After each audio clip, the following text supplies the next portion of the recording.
Give it to the government. They did. They The Auditor General gave a report and said that there is no evidence because people traveled to Russia to check out. That committee included the Mwadanku Nyingi and who is this other guy of NRM. They all went there. They said there is no office. Tinkasimire. They came back and gave a report to the House. And Anita Mong said we shall come back. Before we know it, the contract was already awarded. So whom should we blame here? Then we blame the whole team. Then headed by who? Headed by who? By Muhwezi. And headed by who on top? Headed by who on top? No. I think the ministry we can limit it at the ministerial level. No. The good thing is that they are appointing the government. No, they are appointing authority. The appointing authority is Museveni. Okay, conclusively, let me conclude with this. Kennedy, the truth is, people have had enough of the NRM government. Anybody who dances well. No. Some people. People. That's the good natives of Uganda. The majority of upright fed up minded people. NRM. The majority. You see now, I don't minded people. I don't know how you establish the majority. I don't know how you do that. English. For me, I'm using the word the last time I nationals checked, and the natives. You know, here the last time I checked, the president had the majority in the parliament. Now, if you are using such statistics, Let's not go there. You want me to take you to electoral politics? Let's not go there, brother. Let's not go there. Give Mr. Gento time to talk, please. Because the election has never been free and space. fair. Mr. Kennedy, Yes, sir. if Auditor General Betty Kamya does her work and brings a report to the president and the public. Yes. Jet has gone. No, I'm here. I'm listening. It's on, but also there are some people who are being disrespectful in the comment section, which are, please don't call people myopic and naive. If you want to say something, come on top. Come on top and we discuss. Yes, we don't accept that kind of. Let me first tell them this is a platform for Ugandans, and among the people that we started with this platform is Mr. Kennedy. He knows me. I respect whoever comes with his opinion, provided Tavuma Takakanya, but we speak facts. You can go on. So, Commander, if you want to say something, come on, but don't be disrespectful and, yeah. Thank you. Okay. Gento, you can go on if you have got something to add. Thank you very much. Sorry, because I was losing my train of thought. Sorry, I'm in a morning rush. Anyway, if you hear anything shouting. But my argument is that NRM has done well when it comes to security, but they have done very badly when it comes to governance. This is from the words of yes, governance. Yeah. Governance, they have done very bad. 265. This is why from the beginning in Tanzania, the reason why Professor Lule and the gentleman who was I've written his name here, Patrick, Professor Lule and Patrick Muganda man, I've forgotten his name. Sorry, I wrote it down here. They fell out. Yes, Patrick Mwanga. The reason why they fell out, after they captured Masaka and they went on to capture Kampala, running out in Yemen. The gentleman in Tanzania asked them to call someone who was a professor in London, who is Professor Lule. When Professor Lule comes, this is from the words of the gentleman, Mr. Israel Mayembe, elder. When they come to Tanzania, Professor Lule says, I can't work with Mwanga. So I call na Mwanga mubbi. You hear that? So what happened? Because Mwanga had power within the group, Mwanga made sure that Professor Lule does not become Uganda's president. So what happened? Lule only ruled for days. not if not even months. So we can see that from the beginning, this group was comprised of thieves. Some people argue that when Amin chased the thieves, and many of them ran to Tanzania, well-known thieves. Some of these thieves are known in amongst the Banyankore. I don't want to mention their names. But if you look at the scenario, even from the beginning, the people who came to take power from Tanzania were thieves. So when they come to a government, they start squandering everything.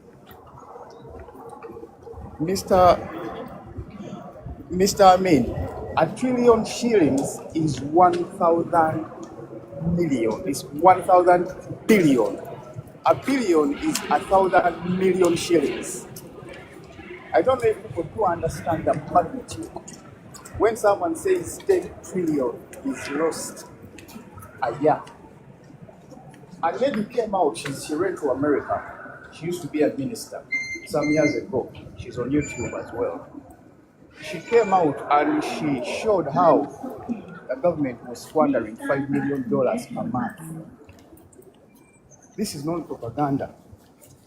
Nze kyendowooza obunafu obusingidde ddala okubeera obunene mu gavumenti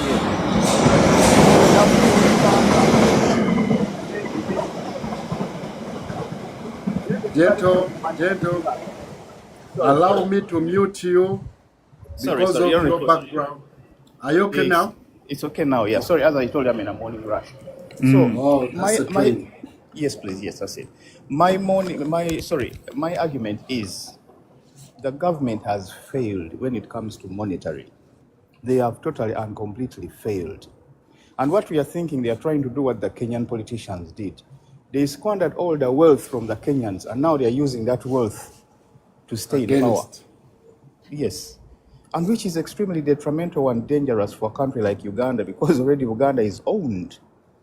So if you try to do such a thing in such a country, we are going to have a civil war which may slice the country into pieces. It is extremely dangerous. Let us be honest. You have done well in security, but when it comes to money governance, you have failed completely and totally. That's my argument.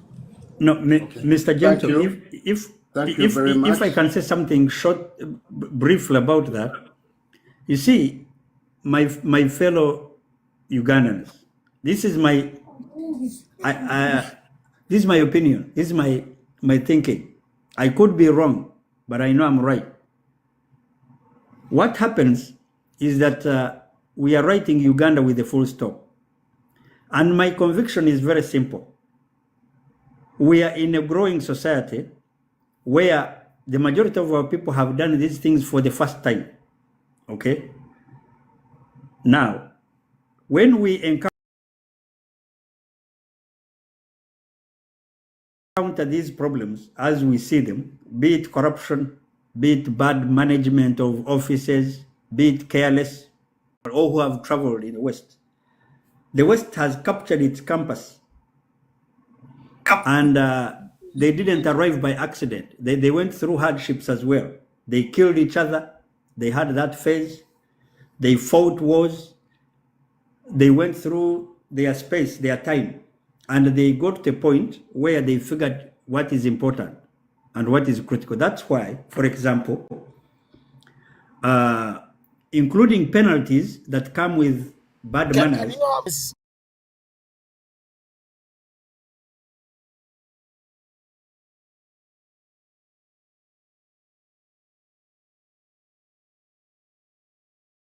Rare for an American man, for example, to eat a banana and throw carelessly and throw the peel on the road.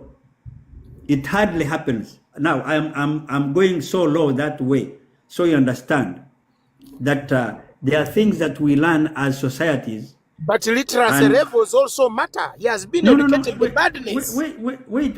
You see, by the way, I'm not saying give him a minute. Let him first land. Wait, I am not saying that we are not smart people. Where we come from, we clean our yards, our compound. But when it comes to public affairs, we tend to mismanage public goods because it's like what is for public has nothing to do with me. and the behavior kind of changes. You don't litter your compound, but you are happily littering the streets. So what does that say about our society? We have a tendency to microscope the government as if the government is operating outside people. No, it is operated by the same people you see in and out. So for me, when I see you that you are a Ugandan who studied in a Ugandan school, you are lucky to get a job in Uganda, and the president gave you that opportunity. Out of the so many people who are looking for jobs, you got the job, and you mismanage it, but you want us to focus on the president, okay? So you want us to address you of the problem, and we focus on Museveni. And I want to redirect young people to say, hold on a minute.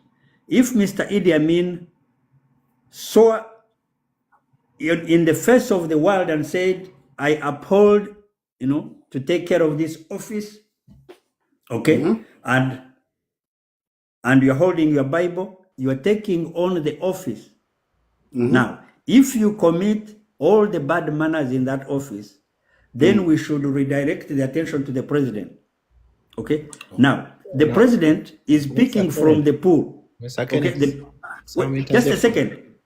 Just a second. The president, I have a question. we don't have, as of today, 2025, today, we don't have any scientific mechanism to prove the character of Mr. Tonito. We shall hire Tonito in any government institution because Tonito qualifies. He has the credentials to prove that he qualifies for this office. That is all that we have today in 2025. Okay, Mr. Now, Kennedy. if you go in and steal money, we need to interrogate your character, independent of the president, independent of everything else. That is why the IGG came and told you that what is bedeviling Uganda is the character of the people. To say that someone very young, like Mr. Tonito, goes in an office, steals money, and the next day everybody is celebrating him, clapping, umugago muto. That is from the IGG's understanding of things. She's been in that office, she has investigated the people, and she comes to tell us, okay? Because remember, we are writing a book about Uganda now, okay? But Mr. Kennedy, wait a second. Just a quick one. Wait. A quick one on that note. Okay. Note. You've said that Mr. Tonito was given office, he steals money. And in the case of like they're reprimanding him, he has been arrested, he has been charged. Let's say the case is closed. Why do you again bring him in another office? Okay. Now, to steal more money? Wait. You see now. Excuse me. This is Accept me again. to add something from just there. Just a second. Okay. This is again where we are very poor discussants, and we are poor in this manner. If I asked you, for example, how many people are you referencing who were charged and brought back in office in relation to the grand scheme, to the grand country that we are talking about called Uganda? If numbers matter, you would perhaps speak on General Museveni and stop at that. Or if you have to add, you may add one or two more, and that's it. But those don't represent the numerous people, who have stolen from the government. Okay, Mr. Kennedy, thank you for your presentation. But let's go into the corridors of law. Let him come first. Mr. Kennedy, there is something in the law. Are you listening? Okay. Okay, Mr. Amin, greetings, sir. Greetings, brother. Ntunga Finest. My name is Ntunga Finest, CEO at Tidan Media Uganda. I've been following you since we started up to now. I'm happy to be part of the conversation.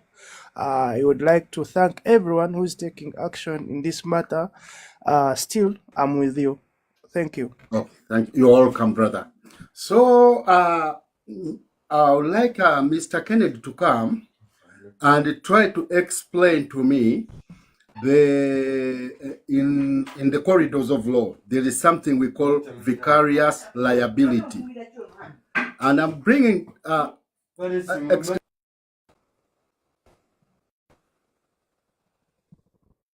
so in the corridors of vicarious has come. Mr. Kennedy, you're very welcome.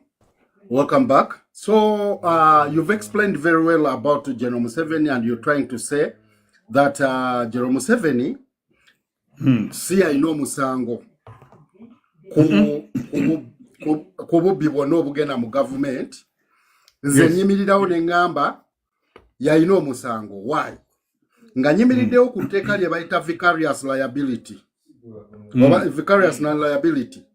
Etteeka eryo ligamba okushiftinga blame okuva ku lower office to the higher office. But yeah, kubanga as Ugandans we entrusted General Museveni okulabirira government yonna.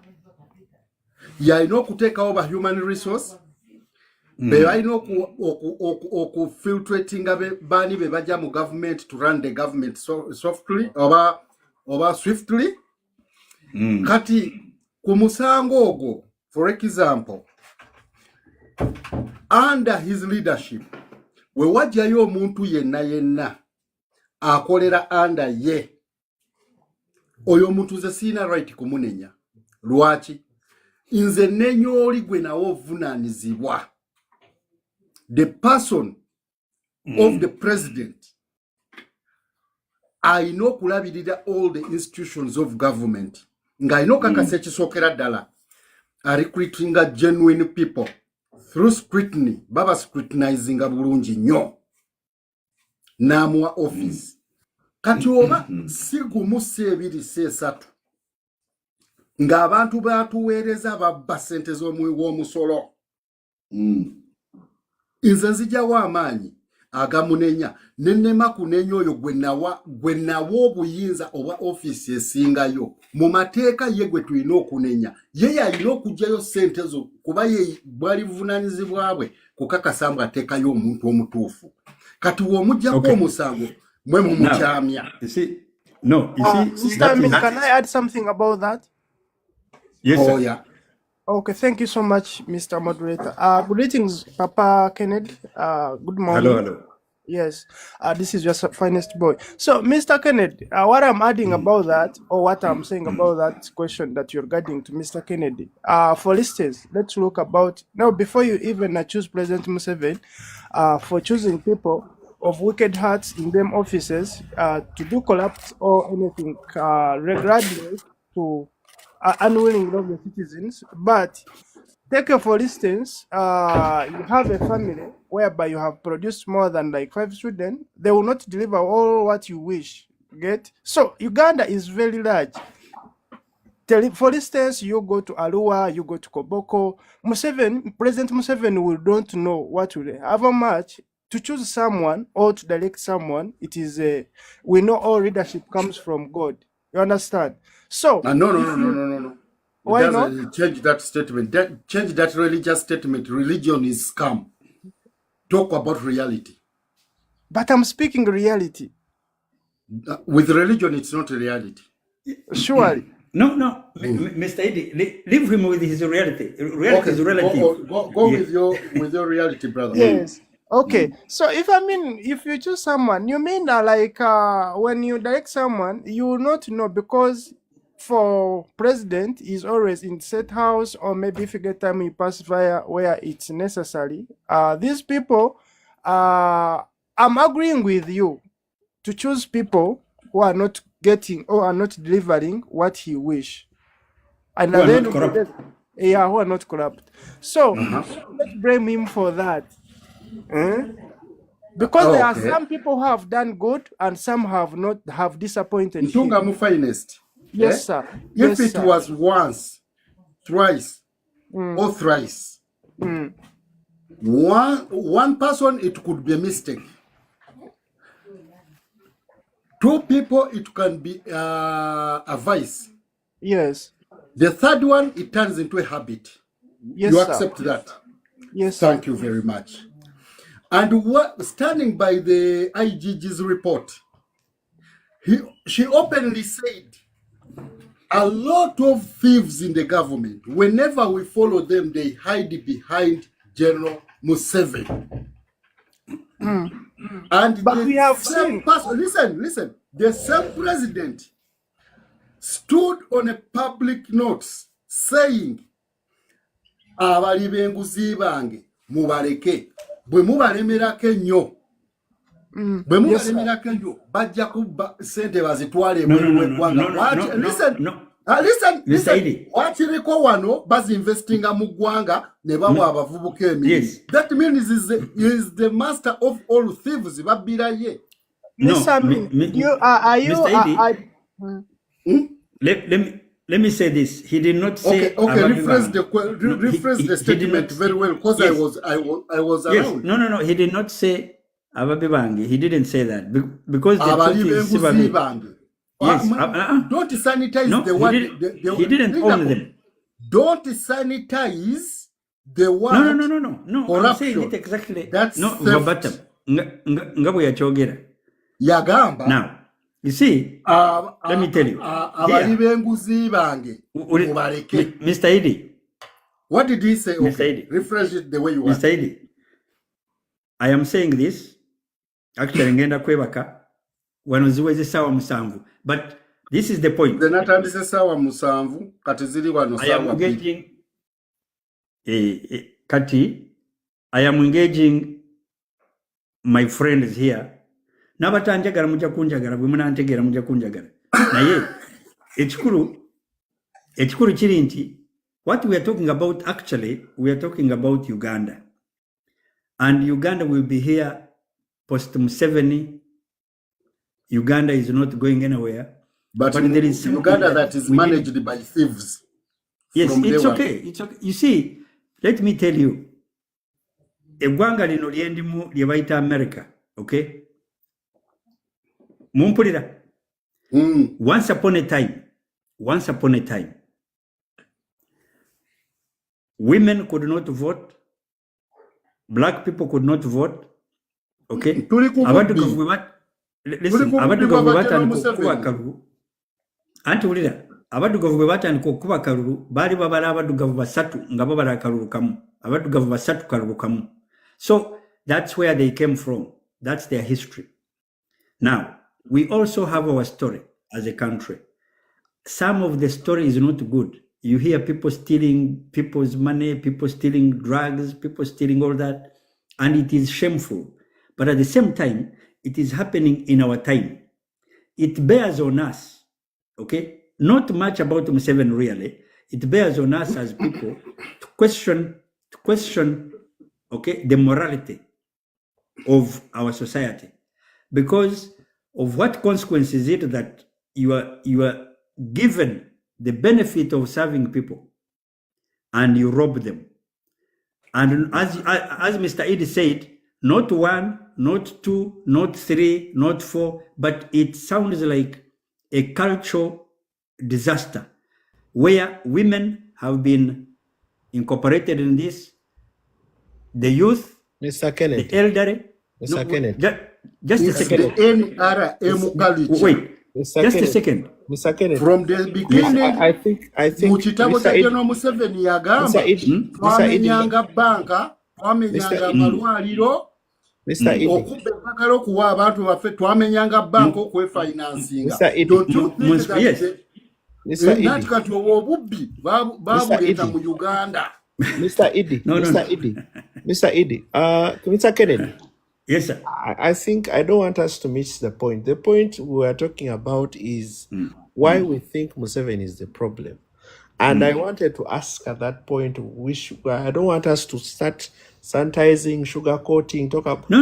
morality. No. See, look here. No, What here the Mr. question Tonito. was, the question I No. wanted, the question I was bringing to that was do you think we have rule of law or we have law of the rule? Because we have three arms of government.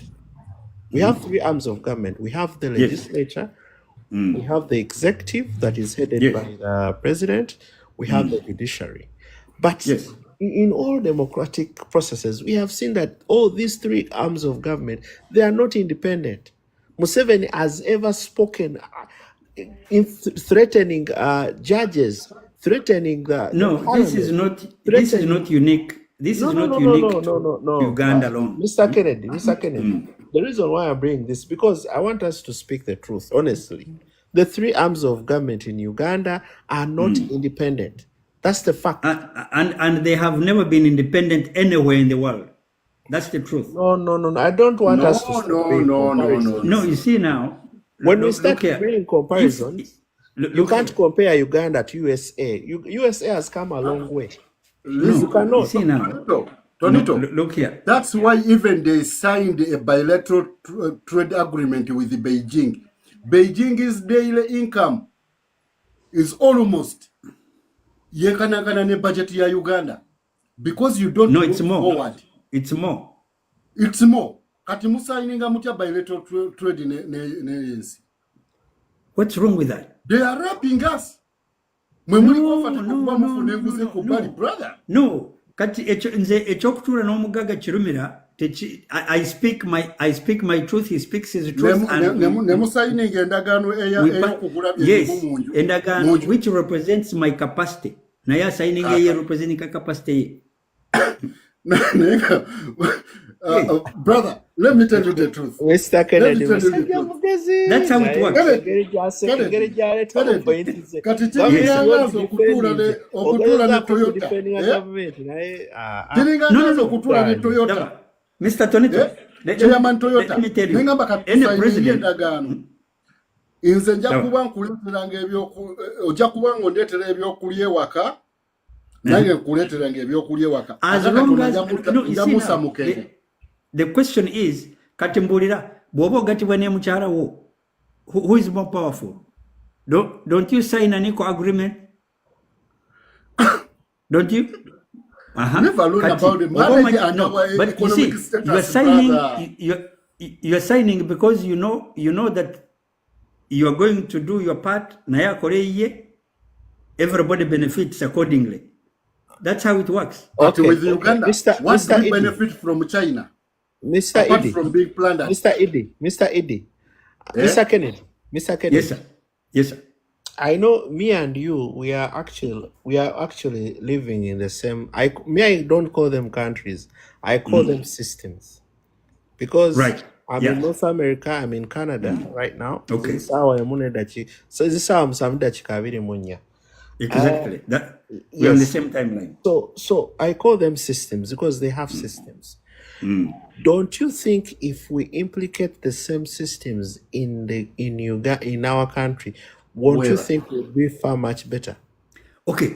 Now you see. Now you have come a long way to appreciate what I was trying to say all along. No. I'm bringing Look. this because I want us No, to no, have a but you way see, forward. look But here. before we have a way forward, Mr. Tonito. listen, Mr. Kennedy. Yes. Yes. Honestly, if we start discussing this, we are going to spend a month. But the reason why I'm bringing this to this point is for us to. We may disagree, but we might have things that we might agree together. That was Absolutely. fundamentally. I have to agree with you. You have to agree with me. Yes, we might say yes. That's why I started by saying there are achievements that I agree that the NRM government has put across, and I mentioned them. I was actually giving like a full presentation, and I can agree that actually you were listening well. So, but I was. Yeah. for us to have a resolution, we have had most of us here. We have brought out our frustrations, and actually some of us, we started with NRM. Our fathers were in the NRM. Our grandparents were in the NRM. That's for the me, fact. but my big brothers are very So you're strong bound to come back NRM in supporters. NRM. Yes, we were part Yeah. of NRM. We can't deny that. They are But we are idiotic. saying, They but are we are idiotic saying for there are supporting the things that, system. yes, we are saying that things have not worked well, and let's agree on that. So bring No, that but you point. see, Mr. Tonito, I want you to act as a scientist. Things are not I'm a meant social to work. scientist. I'm a social scientist. Very good. Now, let me tell you what happens when you go into a laboratory. Okay, when you're trying to mix gases and all that. let me tell you, when we are experimenting on things that can work, no one comes with a golden bullet. We all come with ideas and opinions. We put it to the test and we see what works. Now, unfortunately, some of us are very, very impatient and we want things done now. What the systems you're talking about in North America or in America for that matter are the systems that have been built over time. They have made their mistakes. But what are the basics? What are the basics do we need to start with? Bonito. No, The systems will not happen now. No, Okay, to make the whole story short, Wait a to make the second. whole Every- story, Change governance, Mr. change Kennedy, governance, remove because Museveni, tetuja kumaliza, bring a new what is leadership. the way forward Put now? up a new governance. The way Eyamba forward- kwa Munnayuganda n'ensi The way yaffe. forward is this. Yes. This is the way forward. Thank you. That's what As I I'm going wanted to to sleep. hear. As I'm going to And sleep. please be honest. You see, I've never spoken, I've never told a lie. I last told a lie when I was in P4. Mr. Kennedy, don't let Okay, all let me your just give the cross. submissions. And I can even clean the lie now that I'm on camera, but I'll say it later. It is okay. The flow is Let me yours. tell you something. Yes. What you are looking at is that President Museveni is a human being who came to do his part on this part of the world called Uganda. He did not come to finish every problem that Uganda has. I want every person listening to me understand that. Of There course. is a problem. So what there did is he a come to problem do? that people tend to think that Uganda should be walking on a carpet. Everywhere there should be served bread and butter. No. What Museveni did, he did it within his wisdom. He has made his own mistakes. He has scored where necessary. And the story of Uganda is being written progressively. The progressive curve of Uganda is undeniable. Thank You you. deserve Don't you claps. think he You deserve needs to claps. leave? Yes. Don't you think he... Now, as far as living is concerned, Leka it is omusajja ali kwogera living- no, byenjagala Ulira, obuwulire. Ulira, let me finish. As far as living is concerned, it is inevitable. President Museveni will go. That's not the point. But no, what no, I no. don't- Wait. I want you to. I want you to. What I don't want. I want wait, you to change what I that don't statement want to and say happen- President I don't Museveni want- must go. That's what you should be wait. saying. No. Wait. What I don't want our young people to be deluded to think that the problem is President Museveni. You'll be The problem losing your is mind. Absolutely, President is the Museveni. absolutely. Wait a minute. It's the I Look ask here. for only one problem in Uganda. That Do you is believe- where Okay. President Museveni's Wait- name wait a is minute. excluded? Only one Uncle, problem. Wait a minute. Uncle, Were Ian, you- Whatever nobuzibu were you- bwatayinza. wait. let him Mr. conclude. Even Idi, circumcision were you alive? problems. If you Wait a properly minute. Were investigate, you you can alive? find General Museveni's name there. Wait Where? a minute. Were you alive when I'm Mr. not sure about that, Mr. Amin. I can explain. Wait. No, guys, let's leave Mr. Amin. Kennedy to finish. Were Yes. you alive when Mr. Ruto was winning an election in Kenya? Were you born? It included Museveni. Museveni's No. blood into Kenya. No. Now you see now I hate when you give Museveni this much prominence. Museveni is limited, you know. He's not in East Africa. No. Kakati ekintu bwe kinakukanga ng'oli Canada n'ogamba nti Museveni banange n'ekikukanga ng'oli Era America. yabatwala eyo. Nemunyiza ogamba mbuno tewali Munnayuganda No. But Mr. Amin, I would like to pose a question towards you. I wanted to finish here. Let him I wanted to finish. finish. Let Mr. Kennedy finish. Let me finish, my friends. All I'm saying is that I don't want young people to be deluded in thinking that President Museveni has all the answers for Uganda. He does not. And he admits he That's does why not. he needs to leave so that we have Wait a another minute. leadership. Wait a minute. And indeed, he will leave. When we must go now. No. That's why we want you to join no. us. You see now, so I that am you trying remove to help Museveni you. He will and go. have a If he's new not young been generation. voted, then he will go. I am trying to help you to work within the practical sense of the word. But if you think he can go by all means, that's another story. But And Kennedy, we need you. You should come on our side. We need to liberate Uganda. Makati, which Mr. side Kennedy, is that? I know you're going to sleep. Which For side is Ugandans. that? For For Ugandans. We are in for Ugandans. Now, Regardless let of me tell you. wagirani otulaba wano fe tuwagwira Uganda. Yes. Kati, Ugandans. kakati Mr. banange Kennedy nze site ogambye temuliko lindako nga ogenda N'abasinga abali eyo, they are for themselves, they are okalowoozaako not for the Ugandans. ogambye Mr. Museveni has all answers for Ugandans. yeah, he's I not God, accept he's not that. God. Naye answer zijja mumi. Guliriza kyenakugambye Yes. mu kusooka General Museveni afuga mu ngeri gye bayita mono ideological and multi-participational type of government. Yalooza yalina ansa ya Uganda yonna. No. Leka system ekole Yakikugamba yakulima. abantu bakolera ku multi-ideological and multi-participational system. Nga buli omu aleeta ekirowoozo kizimba. Eyo Naye wano gyetukozesa. General Museveni gw'osanga No. Mr. Charles nakola mu Buliza. General Museveni gw'osanga nga advising egundi education, omusanga nga advising abasawo, omusanga nga advising security, omusanga nga advising Mukyala we, farmers, omusanga nga Minister advising abadvisinga nga bamubuuziza. Minister of Education are qualifying okubeera minister. Lindako, how can a military man Does she have? Mulira, how can a military man ali qualified mu economics ate omusanga advising abasawo?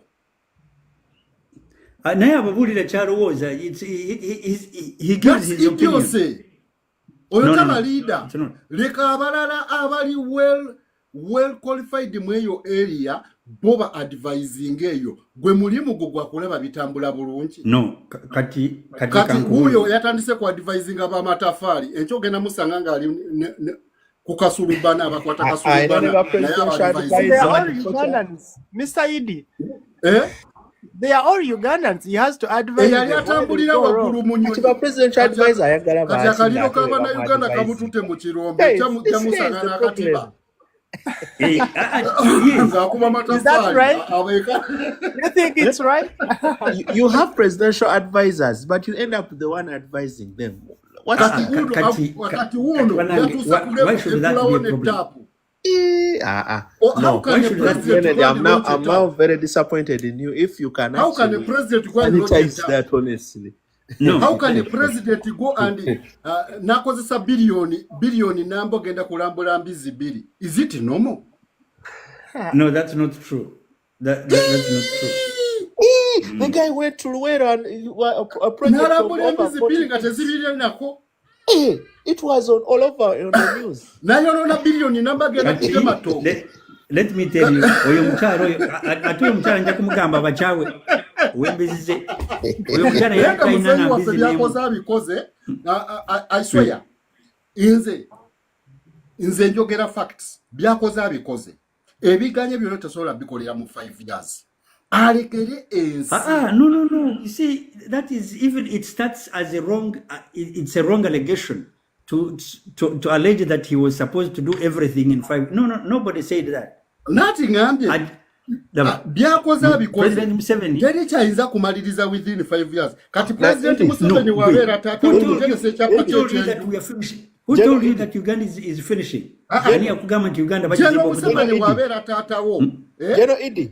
General Museveni wabeera taatawo omuteresa ekyapa kyo wadde kya 105. Osobola okumuteresa n'obeera comfortable. General Idi. General Idi. Sokoleka sokanziremu ekyo. If at all General Museveni is your father. Yes. Oyinza okugarantinga safety y'ekyapa kye ekye-105. No, beera comfortable gy'oli kasita taata akiyina. Kati ako kabera kajogo sinza kumuteresa kyapa kabera kajogo.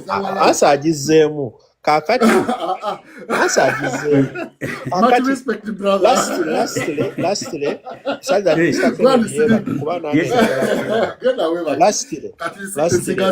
nsigaze ntuna mu finest.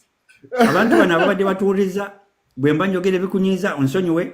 One of them are respecting that. No. I was addressing all these people listening. No. Abantu bafa batuwuliza banange bye twogera birowoozo temubiteeka mu feeling. Yes, temubiteeka mu feeling. Tonsanga enkya n'onvuma ntilaba ekisage kyanange. No. Njogera byange nawe yogera ebyo. Njagadde kusembyayo kano. Yes. Njagadde okujjukiza because ojjukira nti mu 1989 Museveni yagamba Africa's problem is leaders that stay in power for long. Do you agree that he said without that? the mandate of people? No. Yeah, Ako tekaliko ako. Anti mwembuulira nga you listen. Bannange. You have selective hearing. Wakwa TikTok otusobola kuteekako ka video wano. Naye nandi kuteekako n'owulira. naye muganda You wange, have selective hearing. naye muganda wange okimanyi mbuno oli mu kudifendinga butwa bwa mmese mbu buyinza okuwonya kansa. Mr. Kennedy. Bwe bagamba nti boonyogezaako. Mr. Kennedy. Yes, sir. Mr. Kennedy just amanyi playing around with propaganda. He's a propagandist. No, I'm not. Mr. Kennedy is just a twister. That thing is all over when he says that. It's all over. Okay, Mr. Kennedy, thank you for your time. Much respect, Thank you, brother. my friends. Mubere bulungi. Kale bambi tusabire Uganda nkusaba nnyo tujoininge emikono nja kunyumirwa nnyo ng'enkyagwe Minister of Foreign Affairs. Tulina protest vote era tukwetaaga. Protest vote. Can you say something about the protest vote? Temugeza mugende mukuba akaruba basinge mugende mwebake. Tebatusingangako batubba bubi. Kati okay, fine. Okay, brother. Oli mu state. Nice time. No, I'm in Maryland. Oh, I'm in Toronto, Ontario. Okay. Yeah. Okay, fine, brother. He told me we shall talk, brother. Sure. All right. Thank you so much. Kare, take care. Bye. Kale. Yeah. Musajja wa abantu mbagala nnyo. Anyonyola by'ennaku byalimba n'abaga talina kyakunyonyola. Anti ensonga lwaki bajja okunnyonnyola kubanga bwe tutandika okwogera wano tuba tuwogera information ng'egenda twogera facts. Yeah. Nze sikolagana na propaganda. Njagala ongambe ekituufu nkugambe kino kiri kiti. Okyogerako ki? Kituufu. Greatness. Greatness yebasedda. Aba yebase. Tewawulidde ng'omugole akonkona. Jamila. Live enyumidde leero bannange.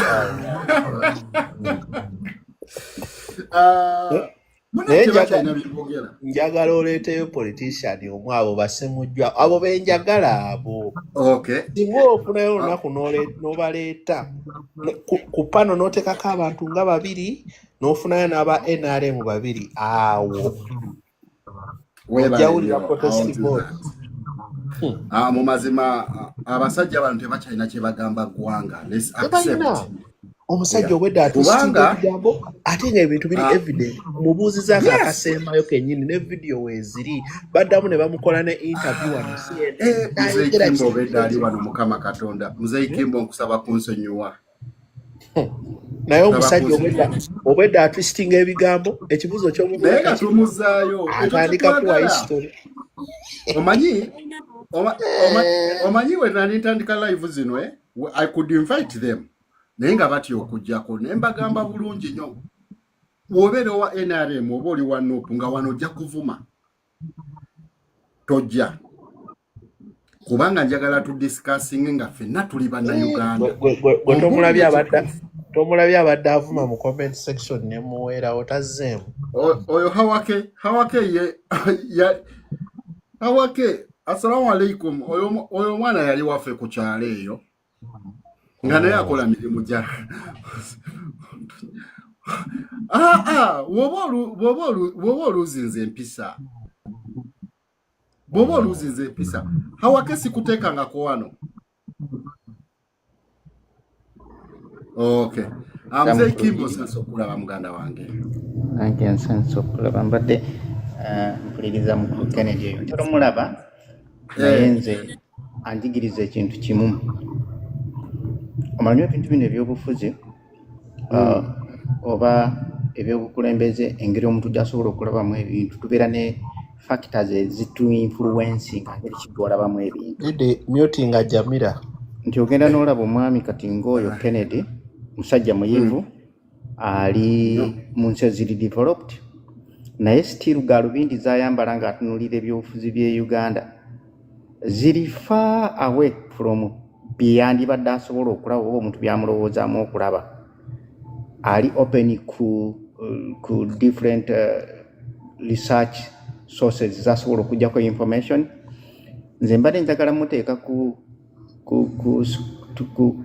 task ng'ali awo nti tuteeke Museveni ku scoreboard, tutandike omuscowalinga okuva lwe yajja mu buyinza ku bintu ebiri essentials. Tutandikire nti oba democracy, governance, human rights, economy, education, health, buli kimu tutandike omuscowalinga. Ebyo byonna tubimuwadde wano lwakuba twatandikiddeko kati asa gye yawadde n'agamba immunization, security and exporting of finished netumuweerawo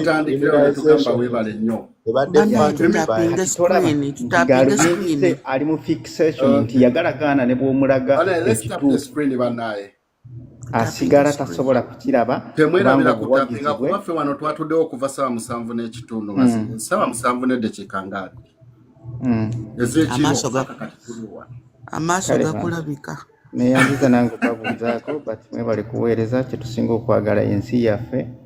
Protest vote 2026 twandibadde twerwanako ne tutadda mu geyeena ya Museveni emyaka 40 gatufuze bwe tugamba okweyongerayo emyaka emirala 5 abaatukuba ttaamu egenda n'akatono ke tubadde tusigazza bangi obulamu tujja kuba tuyinza obutabusigaza. N'olwekyo buvunaanyizibwa bwaffe amaanyi tugalina ng'abantu as people. Singa tukeera ku makya ne tugakozesa tewali yali awangudde bantu ne bw'oba oyagala. So mbagaliza amakya amalungi. Amina. Musule bulungi. Uncle Eddie, naye kamusiibule tujja kukwatagana enkya weebale nnyo. Tuli mu leero wano zigenda mu 8 ogw'ekiro. Era ndaba obedda waliwo gwe manja okwogera naye from Canada naye obedda ajja kuno naye nga alaba tukyali bize. Okay, Jamila. Kale bambi. Kale bambi. Jamila, assalamu alaikum wa rahmatullah. Susan, you can go on. Good morning. Good morning to you. How are you? I'm good. Mwasuze muti ate ffe tuzuukuka mwe mugenda kwebaka. That's how the world. Mutufe said funny. Njagala kwogerako wano ku politics we Uganda katono. Yeah. Nze sirondera Uganda naye ndi muna Uganda. Indeed.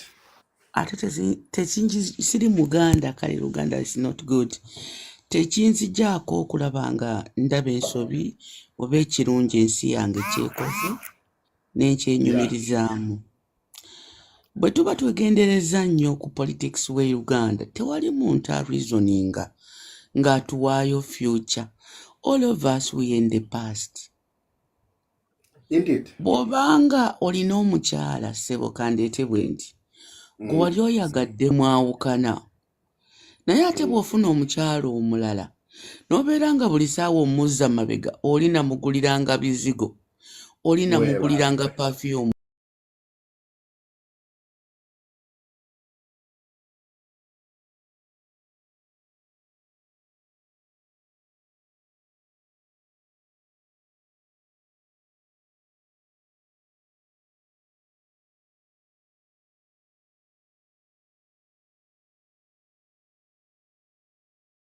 Whoever comes on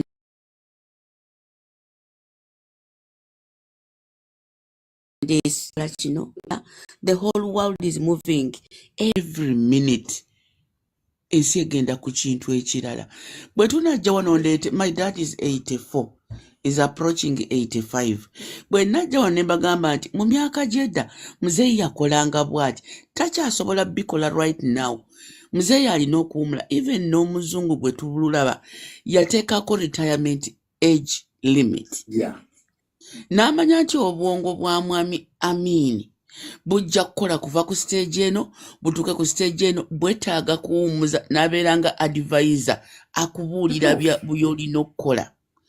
Naye bwe tujja wano ku platform abaana abato, nze siri mwana muto but abaana abato emiti gye twenyumizaamu omwana n'ajja wano ng'azze kuvuma n'ajja wano ng'azze tubuulira nga enguudo bwe ziri ennungi ng'aziraba nga teziri nnungi n'ajja wano ng'ajja kubuulira obubbi obuli mu nsi ng'ensi yonna eraba nga tuli mu mabanja gakwewola nsi endala ne mutamanya the future of your grandchildrens.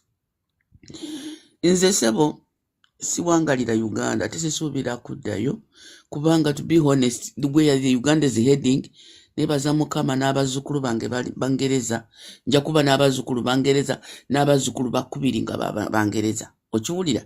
Why am I bringing this? I'm the person who loved my country nandyagadde okuddayo retirement naye ngenda kufa okujjako nga ntuusiza okufa nzireyo Uganda because it's not all I'm saying Uganda is all bad. But bw'otunuulira ebiri mu nsi ng'omuntu w'okukyala agamba baamuwa otulo ayimirira ku tulo twe n'alyoka avuma ensi yonna Museveni mumuleka yatuwa otulo.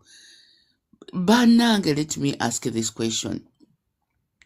When we get up and sleep tetuzuukuka? Bwe tuzuukuka tetuddamu ne twebaka? Does not mean that the following night togenda kwebaka. Bw'oba olina omusujja nga gukuluma osobola kwebaka mukulu Amini? Not really. Olina okuzuukuka onoonye eddagala omire nga n'eddagala lyetumira liva India teriri safe. Nawe bennyini ne baliweerako obujulizi nti eddagala lyabwe teriri safe. Mukulu Amini simanyi ensi gy'oli naye oba oli mu Uganda. Ffe wano bwe tuli, I came in this country when I was just 19 years. Now I'm 44. I'm going to be 45. Nga ndi London. N'abaana mbazaalidde wano kyenkugambye n'abazzukulu nonguza eddagala nga liriko question mark. I take you to court. Setaga gavumenti okutwala ki ate nenfuna obwenkanya mu kooti ne bampolereza simugwira siki nentwalayo eddagala nti mukulu Amini nagula paracetamol ng'ayiseeko eki nga nina evidence yange. Evidence teba bujulizi nga bwe Uganda jangu tugende tujja kuba amasasi. No, I go with my receipt and my bank card gye nakozeza. I report to any nearest court, and when I do that the court ekuyimirira negamba nti mwami gundi tulina omunoonyerezako ku ddagala lyakola ki ne bandiirira bumbire sente. Mukulu wano abantu abaripotinze emisango egitaliimu nawe kennyini bw'ogenda ku kooti because abana Uganda gye tukola tugenda mu nsi ndala ne tuyiga biriyo. Nze during my free time when I'm not working I go to court ngenda kulaba emisango egirimu amagezi negitaliimu ki magezi. Osobola kuwawaabira mukyala wo n'omwami wo naye tetukimanyi nga temukubye nga temwawukanye n'omutwala mu kooti ekooti ne bagunjwa ne mukomawo waka ne mulya. That is ensi ezikoze eki eziri developed, and this is the reality. But because we don't know, nze ekisinga okunnuma mukulu ekisinga okunnuma omuntu okujja wano nga baleese emboozi developing n'ojja n'otubuulira nga bwe mwalwana mu nsiko muddeyo mulina amaanyi agasobola kuddayo. No, let's be realistic. Nze nsobola kuddayo ne ngenda mu disco nenzina paka wansi kiini sisobola naye no, but at my age I used to dance. Nze ndi mukyala mugisu nazinanga akadodi nga n'ekigere kimu nkiwanika bwe nti nenzina akadodi naye kati akadodi nzina nyimiridde ebigere bibiri ate nga nenywezezza. Why? The age. Ekulaga nti n'okushakinga kw'oshakinga you cannot shake the way you used to do what? Shake. Kati bino bye bajja wano bambi reasoning capacity ng'eri so zero nti twagenda mu nsiko twabalwanirira mu byensi mu gyenoni.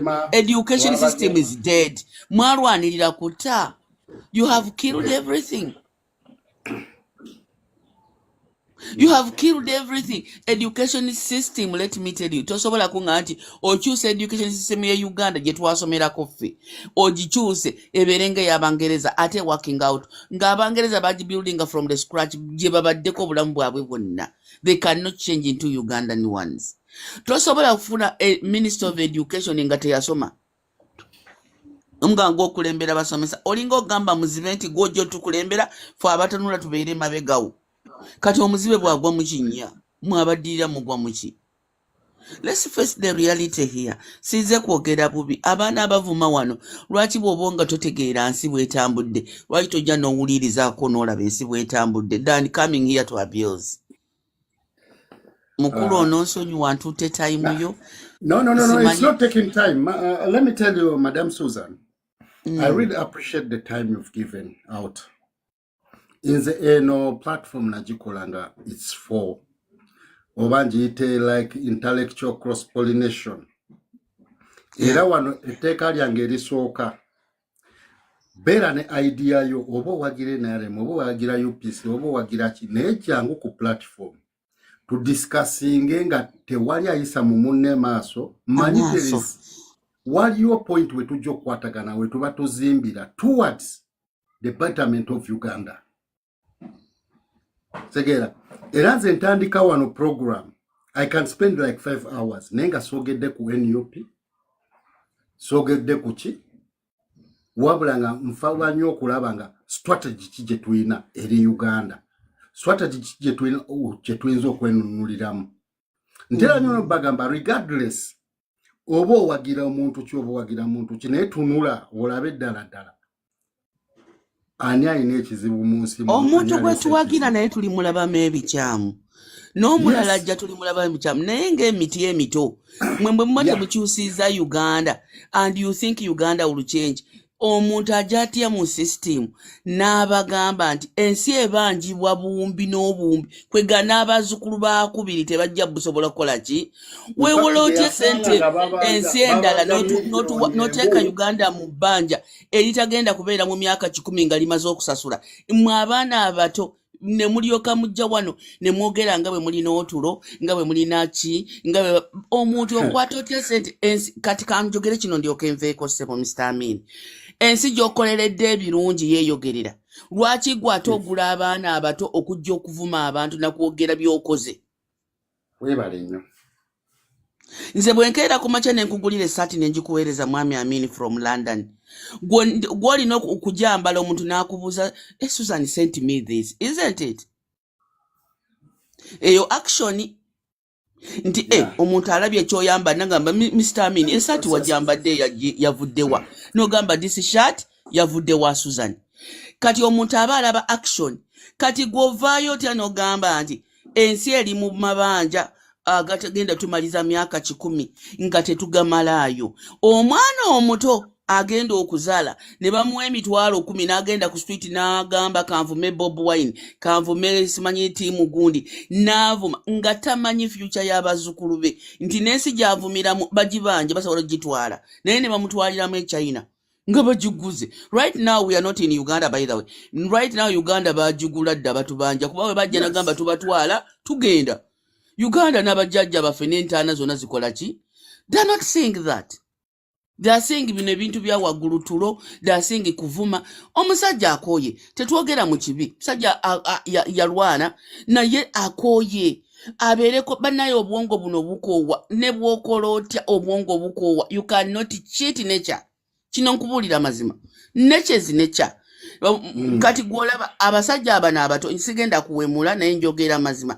Abasajja bana abato osobola kubeera naye n'agenda round 5 nnya naye bw'okulaakulamu ssebo round 3 obeera ku makya olinga gwe baakubye embooko nimbye kaakati mwe mulowooza nti omukulu oyo mu ofiisi ye asobola kukola round 6 oba 4 era neze ali ku 2 oba kamu mu wiiki 2 kitegeeza nti naye yakendeeza ki temuvuma bantu mu reasoning mutuwe points temuvuma ate mununule ensi yammwe mwenunule. Webale nnyo Madam Susan, webale nnyo Safari Gear nsinza okuleeta wano nga njagala okonfaminge oba wali ozeeko kuno ne wabaawo akuvuma oba kyali kibaddewo ne simusa wansi. It may not be your platform, but the norm here is that when people who do not agree meet here, all they can do is abuse each other, which is, I think... Let me ask you. Let me ask you a question. Do so. Why do you generalize things? No. I don't want to generalize, but I look at the rates. I look at the rates of how the internet is run because I'm ever there. I'm ever on this internet. Okay, thank you very much.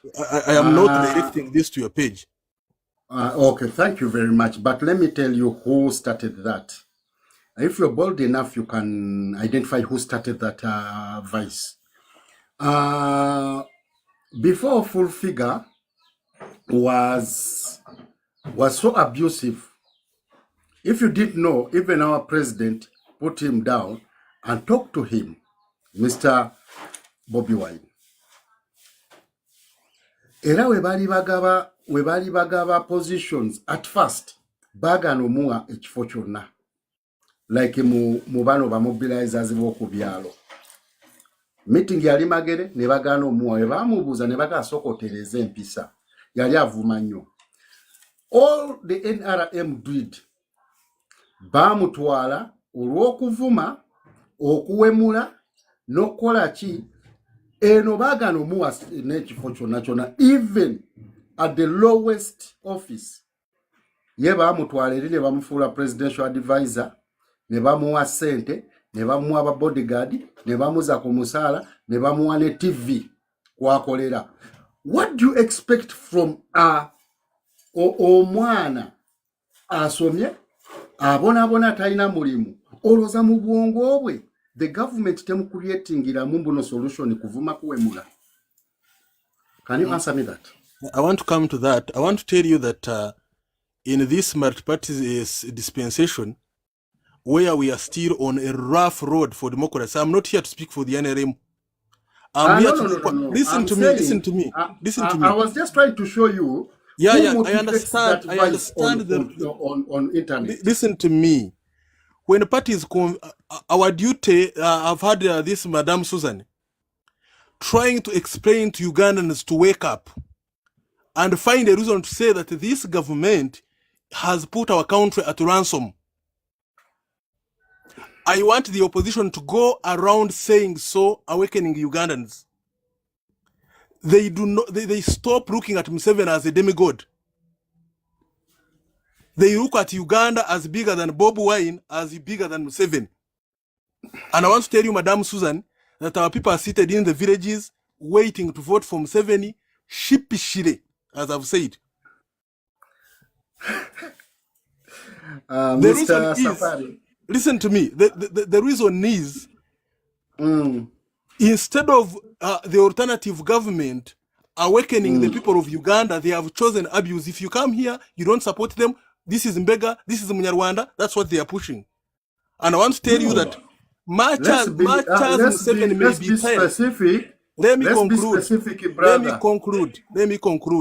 This move of calling Westerners Munyarwanda, we are here to vote for Museveni. We shall vote for Museveni. Mr. Safari, Mr. Amini Kanziramo, Mr. Safari, 1 minute. Mr. Safari, but is it true Banyarwanda are in Uganda or not? They are in Uganda because they are Ugandans. People do not. So you agree? Okay, that is listen right. to me. No. I'm saying you are right because you have agreed. But do you feel the president is tired or not? As your own. He is tired. He is tired. Biologically, he is tired. For even sake. All right. Thank you very much. Let's go one by one. Do you feel Uganda needs to change or not? They do need change. Thank you very much. Do you feel we are in debt or we are not for almost 150 years? We are. Thank you very much. Sir, you can go ahead. So, after you have said all this, why can't you go on as opposition explaining this to Ugandans? Mr. Safari, we all have our pain. But when you come on this platform, just mark the name Idi Amin. And I have a reason as to why. Let me even follow you. Yes.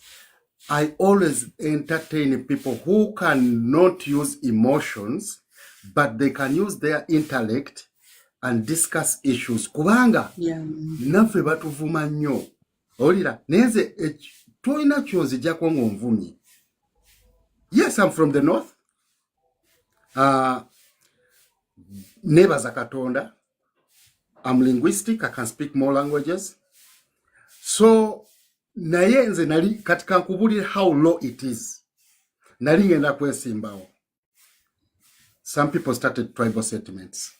Nengamba, my aim is not office. My aim is to serve Ugandans. My aim is unity. Nze chikulembera unity. My game is uniting Ugandans. This is the first platform ever eyakiriza abendowooza ez'enjawulo okutuula awamu. abalala banvuma nga bawagira kyempagira naye nze ne mbagamba no nze siri trailer I create my own trends nendaba nga unitinga kyesagala kuvuma kyesagala kweyisa mu maaso kyesagala kudimininga anyone. We are all Ugandans regardless of your political affiliation. Banji banvuma banji ne bankyawa naye ndi musanyufu kyennalingezaako kyatandika okuzimba nagenda okulaba abala batandika okunkopa. Anyway, olabe yo pano nteekawo tuteese ku lwa Uganda eyawamu mu bulungi mu kutegeeragana. Osegera Mr. Safari mbadde neerabiddeko akabuuzo kamu because I want to wake up.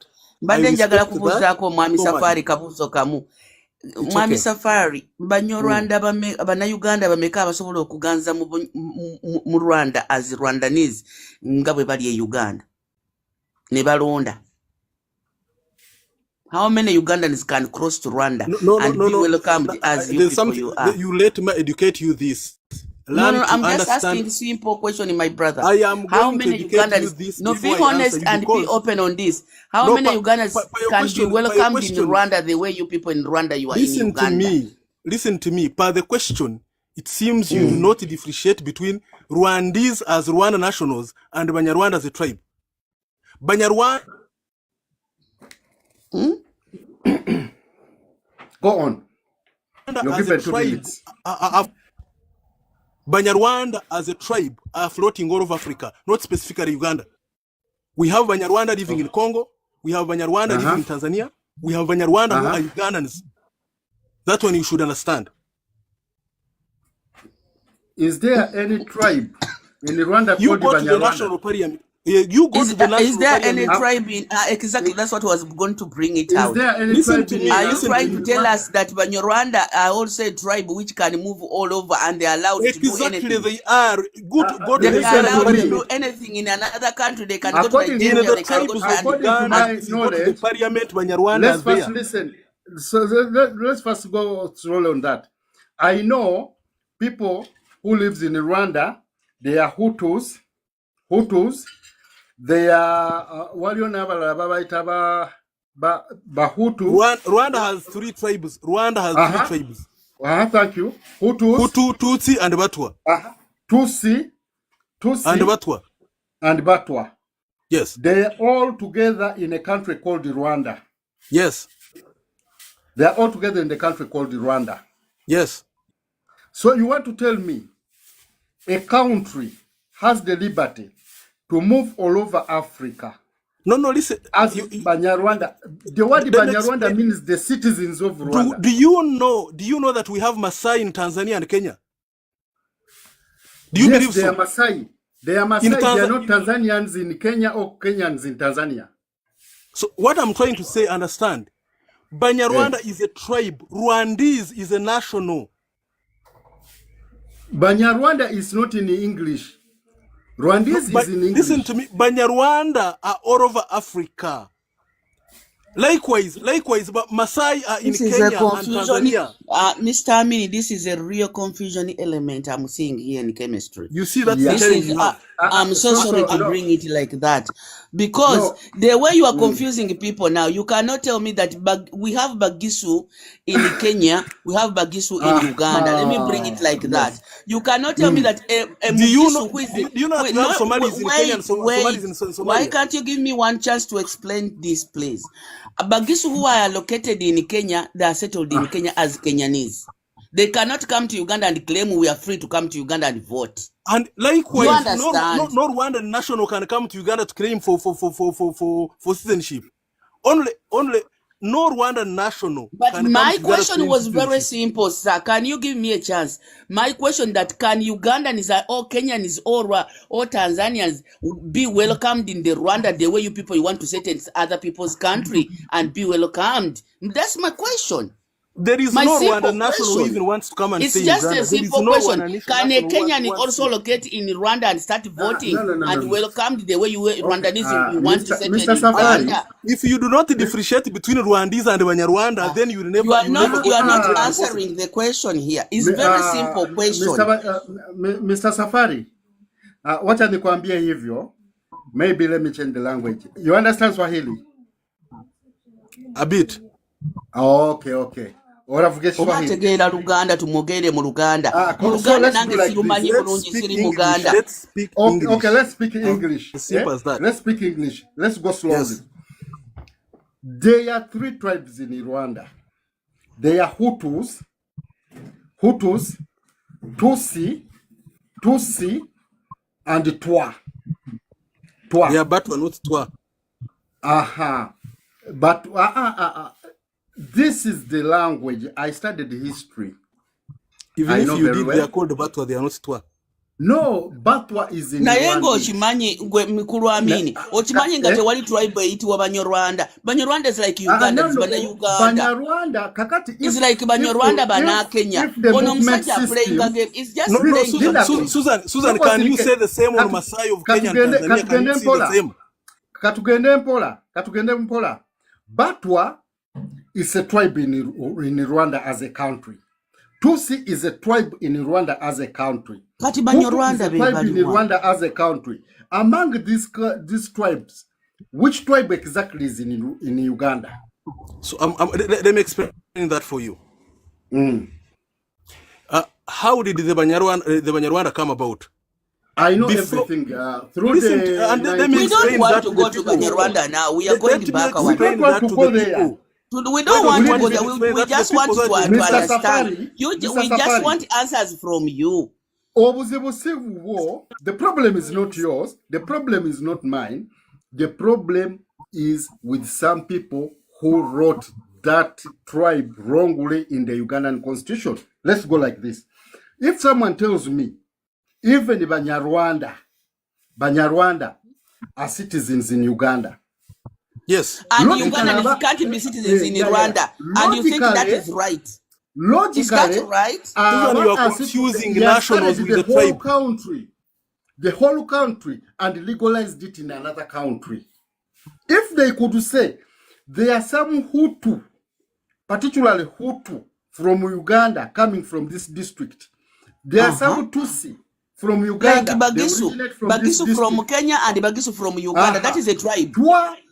Twa, So Susan, as can you chase Ugandans. those? Can you chase those of Kenya to come back to Uganda because the border cut them the other side? No.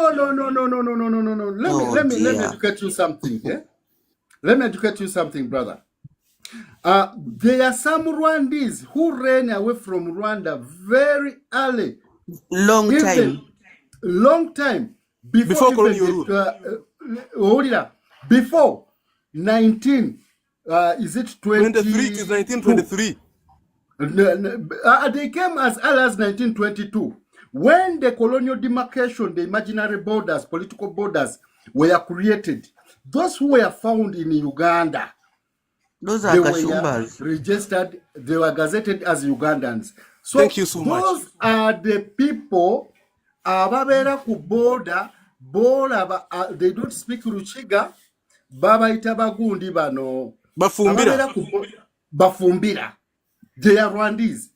Naye mu biseera by'okugabanya border basangibwa mu Uganda era ne babayita abafumbira. No, they are Bafumbira from day one. Their name was not changed. Bafumbira and Banyarwanda, don't confuse the two. No.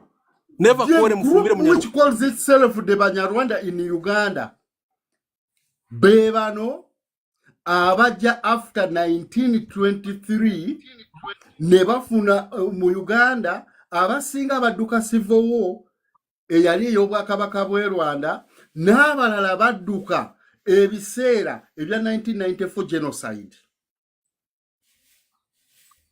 Tukiriziganya, of which you still have brothers. You still have brothers.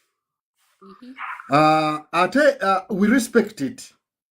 Naye obuzibu bujja wano. Mr. Kimbo, Cindy Kagundio, your request. Is it already there? Naye obuzibu bujjira wano. Tetuganye. For example, kankwe example nungi. Kakwazi basangibwa mu nsi 3. Waliwo abakakwa abava Congo, ne wabawo abava Sudan, n'aba Uganda. kyekyabaletawo ale migrations era betwala nga ba Luganda. Thank you. Osegeera. Thank you so much. Net omukakwa w'e Congo tayinza kusala nga bw'ayagadde. Naye bamuyita Najja batya? ku ya Uganda. Tebamuyita mukakwa. They are Kakwas. Thank you. Naye tebabayita Bakongo. Ne bana abava Sudan, they are Kakwas, they are not called Sudanese. Likewise, Abanyarwanda bawano, Rwanda tebabayita Abanyarwanda bawano. They are not Rwandese nationals. They are not. They will never be. Weka kwa butabitegeera obo bitegeera naye obuzaabuza. Tekugamba Omunyarwanda wa Uganda, citizen wa Uganda ne bwagenda Rwanda bamugoba. Omunyarwanda wa Uganda ne bwagenda Rwanda bamugobayo. Si wabwe Uganda. Lwaki muyombanga babagobayo nga Kagama abagobayo? Ati si waffe fe batuzaala wano bajjajja ffe bazaala wano. We were here as early as Baganda, as early as Banyankole. Kati gwe okusula mu garage kikufuula emmotoka. That is a lie. That is a lie. A narrative evugibwa abantu. Gwe okusula mu garage kikufuula emmotoka. Abalina ebigendererwa. Oba okuwangaliza you will change your illusions in your head because Banyarwanda who are Ugandan citizens are not acceptable in Rwanda. They are only acceptable in their land, Uganda. Yes, they are those Rwandese who were found in Uganda. Thank you so much, Amin, for understanding that. Yes, sir. But there are others who came as late as 1993. Those who come later should go back to their country. But those who came as early as 1922 are Ugandans. Let us explain this. Yes. The Banyarwanda bases their argument ku constitution ya Uganda kubanga bateekamu Abanyarwanda. They are 1995. 1995. For all measures, abantu abateeka ekintu ekyo up to now nabo bali confused. I was recently reading a report parliamentary legal committee about the Banyarwanda, the petition they made, ne findings zebakola zebafuna ku kintu ekyo era ne basaba ministry esooka egonjoola ekintu ekyo. Their argument bagamba nti bo bannayuganda Abanyarwanda, which is completely confusing. Nawe wenyini ndowooza oli muvubuka muto osomye okiraba nti tulina kye bayita ethnos and nti omuntu bw'abeera nga Omunyarwanda oba Muhutu oba Mutuusi oba Mutwa can be a Rwandese. Kakati ate tosobola kugamba nti a Rwandese, which is a you say no. Chimba, I want to correct you here. Rwandese are Ugandan nationals. They do not have a place in Uganda. But Banyarwanda, as you see, Masai, one in Kenya, another one in Tanzania. Banyarwanda. Now we are languages. Two things. Oh, you're Banyarwanda, because Rwandese have no space here in Uganda, but Banyarwanda is English. Rwandese is a word used in English. Banyarwanda is a word used in Swahili. Geno, let me help you. Let me help this man to understand. The context of the word Rwanda has been used to Linda ko mama katono. The context of the term Rwanda, it is a name that has been generalized to mean a nation of people, a country. The term Rwanda is not affirmed to any specific person, but to a country. So the term Uganda, we don't have people we call Uganda, but we have people who are generally a formation of Uganda, meaning several tribes forming up a nation called Uganda. So by you, Safari, trying to confuse the two, you are taking away the actual picture of who Rwanda is and who Banyarwanda are. In the context of the word Rwanda, we are talking about a country whose specific geographic location is the southeast. Sorry, southeast or southwest. Now, the peoples in that country are called Banyarwanda. To generalize, to to that context. But they have tribes that are made up of 3, which is Batwa, Bahutu, and Batusi. Those Hold it, 3. hold it, hold it. Listen, The greatest. wait. No, hold it. Because this guy Safari was asking Susan before, what tribe in Uganda? What tribe is in Uganda? So basically, in Uganda, they have the thing of sorting out which tribe is doing this or which tribe is doing that. So we want him to tell us what tribe is Rwanda, because for us we think Rwandans Me, have 3 tribes. But you see according this to him, this case of Banyarwanda, Mr. Gureta and Zani, it does not exist in Uganda alone. We have cases of Somalis who are Kenyans and others are in Somalia, but they are called Somalis. But here, Safari, there is a reason why they're called Rwanda. There is a reason why they're called Banyarwanda. Safari, there is a reason why they're called Banyarwanda. who are they are called Somalis and they are Kenyans. Why is Yes. that? No, there is a reason why they have that It name is- Rwanda. it is like because they came this. from Rwanda. They Don't a we have history Somalis from in Kenya? Zani and Eyo Kimbo, let me help argument, this owulira oyo man. mwana argument gy'akola. Kimbo, Nawulira mukasambidde we yati. don't have the Let me help gazetted you. tribe of The Somalis. Somalia, The the gazetted They are there in Somalis, Kenya, is not Somalis. there. get it from me. Somalis is a nation. Somalis Exactly. Even is a nation. Banyarwanda is a nation. Thank you so much. No, it is not. Yeah, Banyarwanda is not a nation. Because in Rwanda, where we would have found the Banyarwanda, we have the Hutu, we have the Tutsi, we have the Twa. I want you to look for 2 words to understand the word Denzo. Banyarwanda. Look for the word called demonym. The word demonym. That is the word we call, which refers to a native or a habitant of a particular country or area. So Banyarwanda, it means someone who lives in Rwanda. That is it. No, Now, that if you want to look it is at something called Rwandese ethnonym. are nationals of Rwanda. No, don't confuse the Banyarwanda word. are spread all One over word you are all over using the it in Uganda, the other word you are using it in English. So look for the word called ethnonym.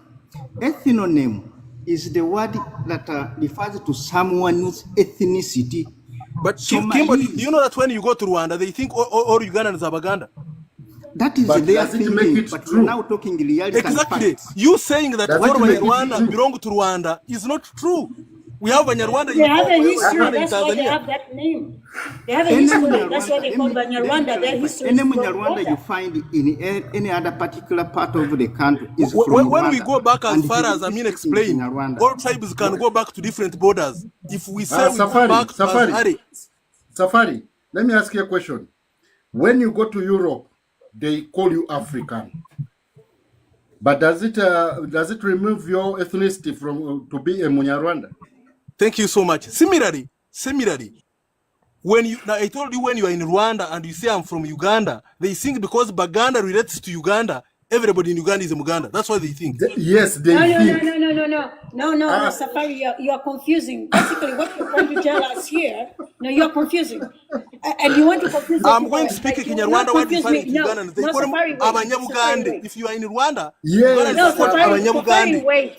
Yes, Safari, stop that Abanyabugande, nonsense. yeah. They can call Safari, us stop the nonsense. even if we Kinyarwanda, use they don't say the Swahili Abanyabuganda, for they say Rwanda. Abanyuganda. They call them Even if Abanyuganda. Kimbo, how long Safari have you is lived in saying, Uganda? basically what Mr. Safari is Kimbo. saying, hold on, Mr. basically Kimbo. what Safari is saying In is, Rwanda, all the you Banyarwandas don't were teach me abandoned. Kinyarwanda here, I'm one. No, Safari is saying all the Ugandans are called Banyarwandas Abanyabugande. that are not in Mr. Rwanda were Kimbo. abandoned. Yeah, Zani. Yes. Kakati, I've ever been to Rwanda.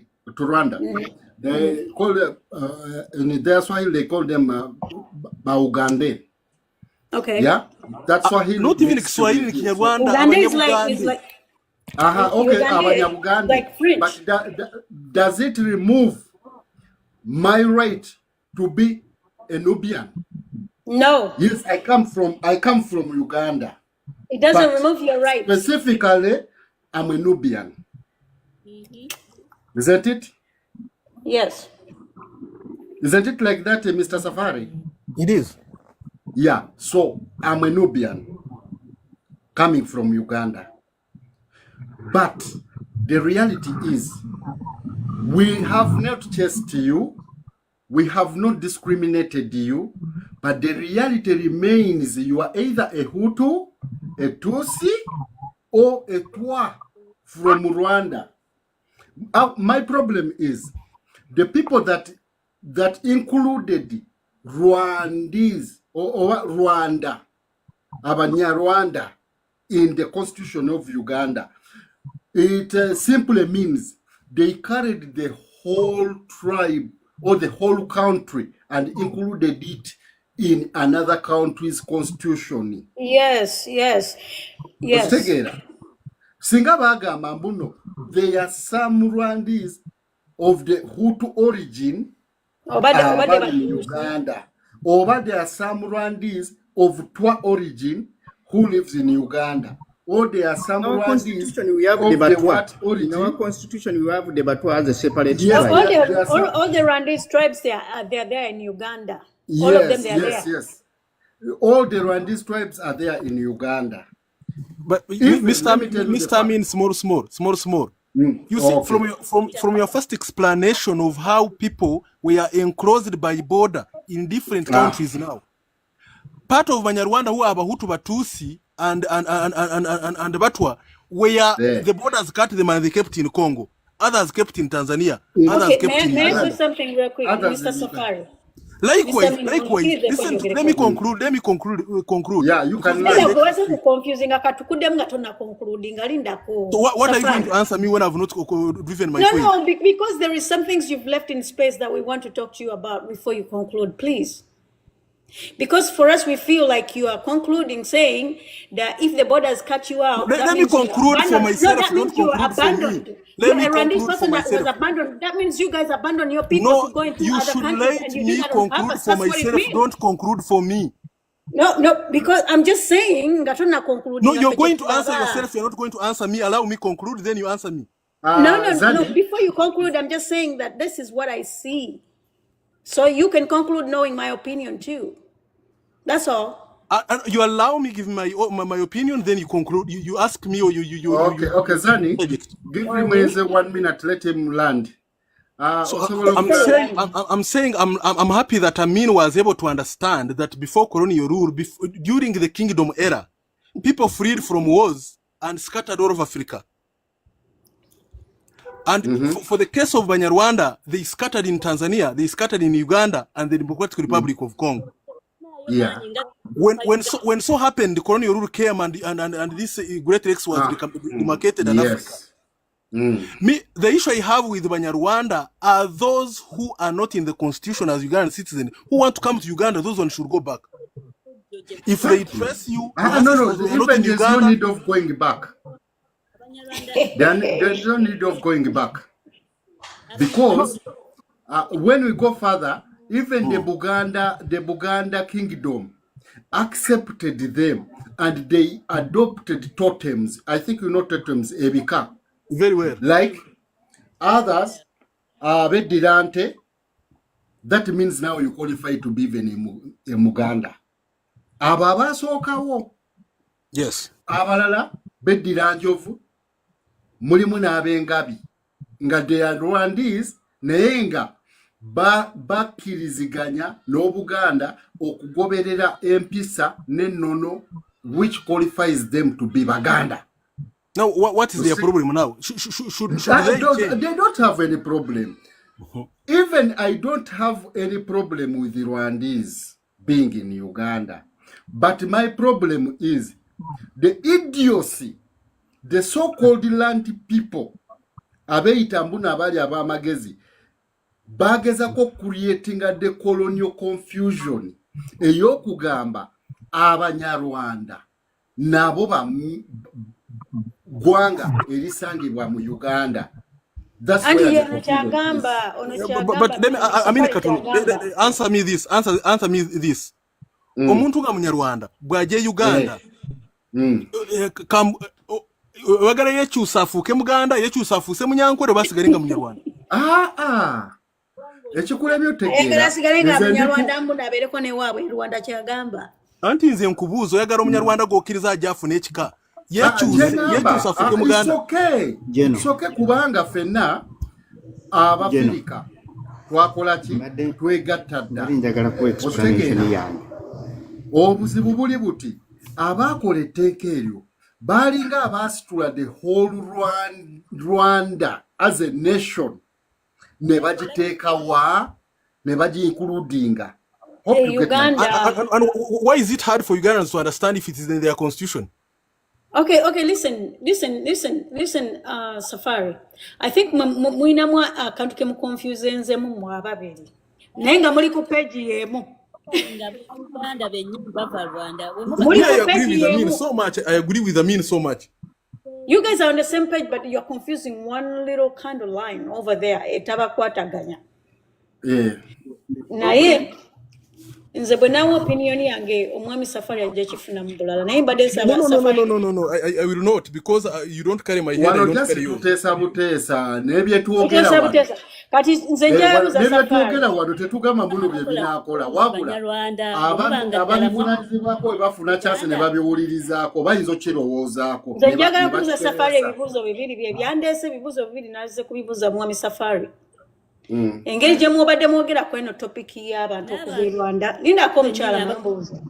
Lindako mmala omubuuza. Kakati mwami Safari, keep us saying Safari. I'm listening to you, and Jamila has no network and is trying to speak. Let her Jamila, make just us be quiet for a minute, please. Jamila, I only have two questions. Network Mama ye Safari. mushuru.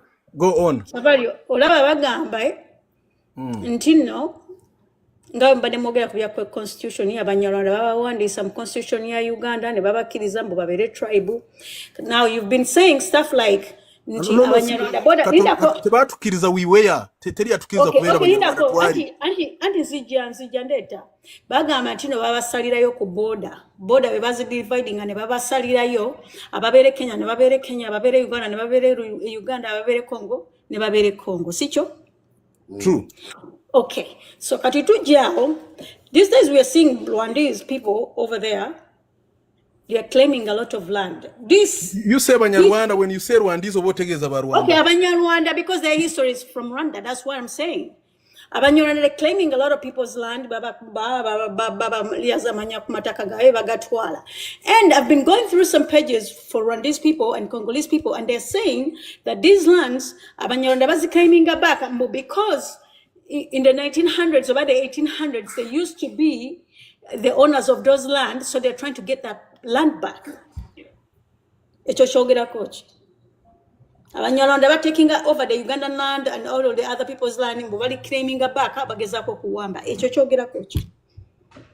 I don't know a case like that. Maybe if it exists on For social me, I'm media. just asking a question. I found it on a Rwandese people's page. I got on lives, different No, lives.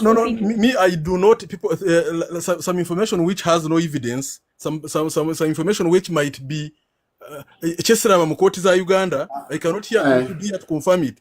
Teri muntu akere ncha kumacha. Naga nti nvude Rwanda, ngenze mu Congo, netakadia. Atugamba bano be basibirayo. Ekigambo Banyarwanda kitegeeza ki? Wanji? Ekigambo Banyarwanda kitegeeza ki? We have seen Bayindi come here and complain about their things of Amin's time. So long as a person has documents and evidence, let them go to court. No. You guys are trying to claim back the nation, saying that Uganda used to be Rwanda, yet it's not true. You're claiming Masaka, you're claiming now, you're claiming actually. What's wrong with you people? No. That's wrong. That's very wrong. The word Banyarwanda kitegeeza ki? Definition of the word Banyarwanda. People So speaking these Kinyarwanda. things going on People speaking on Kinyarwanda. the Rwandese person's life. There were Rwandese and Congolese people discussing this. Kinyarwanda speaking people are called Banyarwanda. Okay. Evans 1M. I'm not putting anyone down. Please understand me. Please. At least igezako kozesa the other side of good tokozesa emotions. Inze ensonga gye tubadde twogerako wano. Inze sigezaako kugamba Banyarwanda tebali meant kubeera mu Uganda nedda. Ensonga gye mbadde njogerako wano kati kankuwa example ennungi. Bano abasajja abaakola amateeka ga wano balina kye baatunuulira mu maaso aga wano nga ba colonial masters we baakola ne batira Sam Kakwa ne babagabanyamu ensi ssatu like Sudan, Congo, and Uganda. Those are borders, like in Uganda side is in Koboko. Yes. Ne tugenda mu Eastern, ne baddira abagiswa abamu, ne babateeka side ya Kenya, abala side ya Uganda. Even there is a time, oba yali vice president we Kenya, nga ba Uganda ddala, Semufaaza. Ngomari Uganda, omulali Kenya. Omar Uganda, he was a vice president. Aliye Uganda, minister. Thank you so much. Okitegeera. Kakati tukitunulire munda nnyo. Do you know the reason as to why bacolonialists bakola ekyo? One, divide and rule. Bacolonialists bakola ekyo nga bamanyi maaso eyo wajja kubaawo confusion ejja balemesa okwegatta. That's unification. Kakati is the same trick. Yeah, it was Agrawari. It's the same trick the NRM government used. Being in Buno mu Uganda, mwalimu Abanyarwanda, colonial borders ebasalira ne baba considering ngaba Uganda, era they were living peacefully from day one since 1923. Kakati ne bagamba because of their future political interest. Ne bakaringa era kyali kizibu nnyo twakula nabo. Even my mother, by the way, and my stepmom is a Rwandi.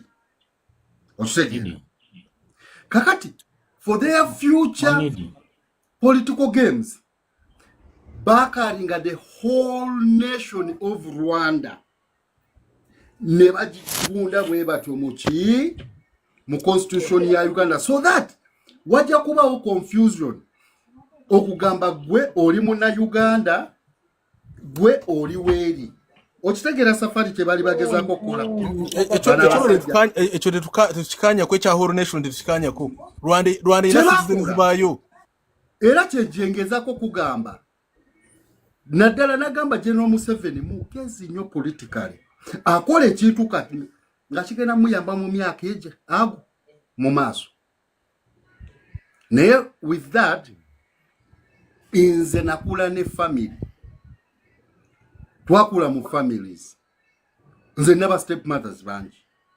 Omwize Nyarwanda. Nze Hutu. Naye nze nalwawo nnyo okutegeera mbe nze Rwandi.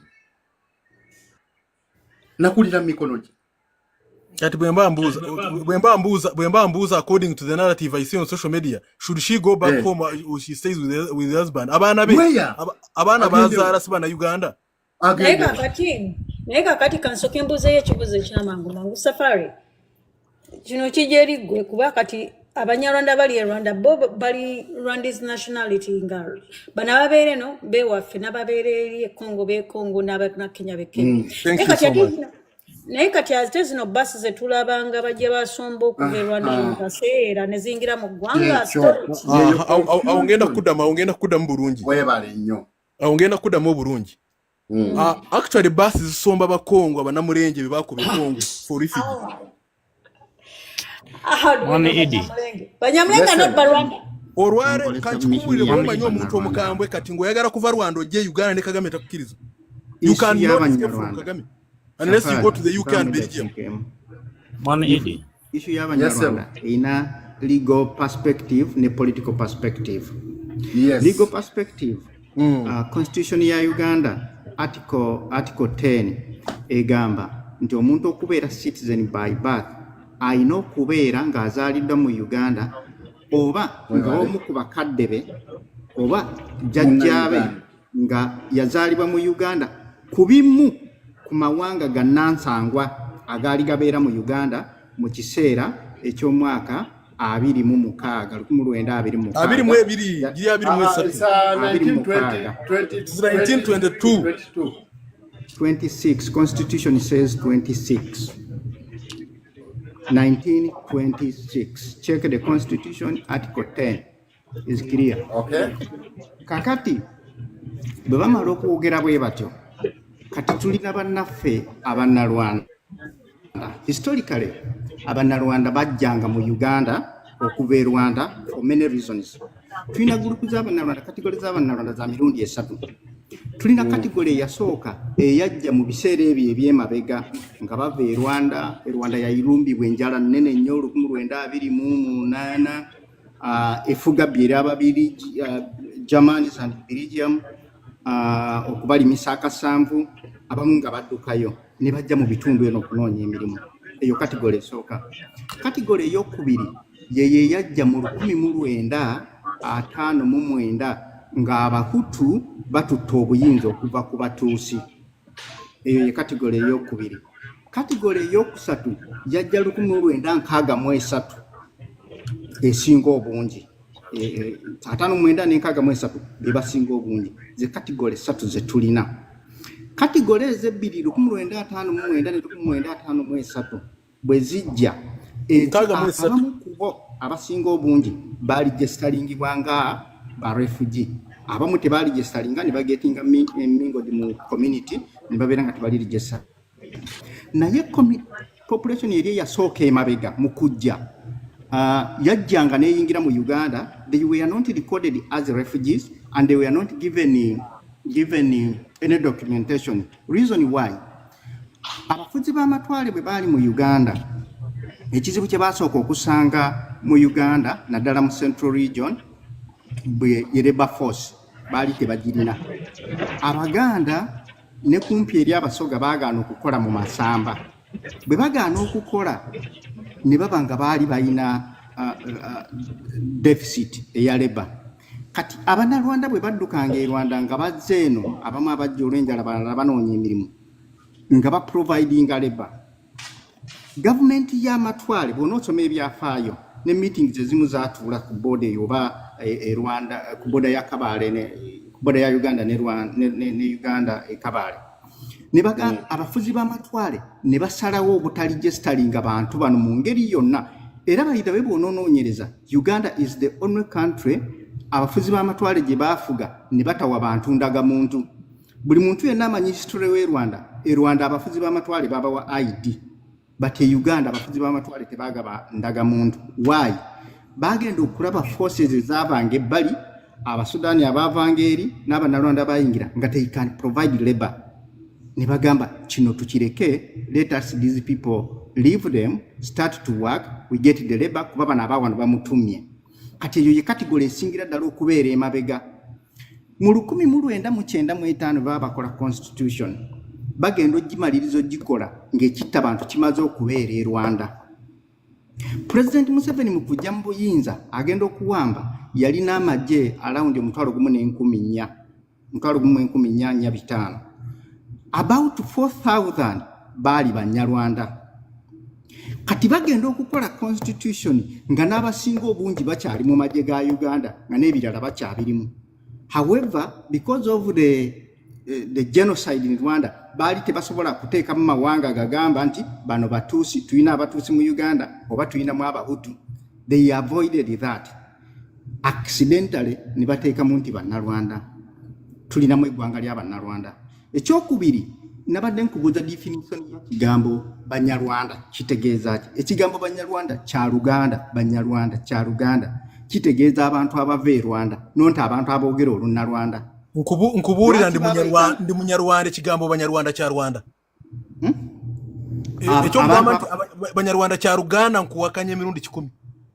Kati mu Luganda bakyogera batya?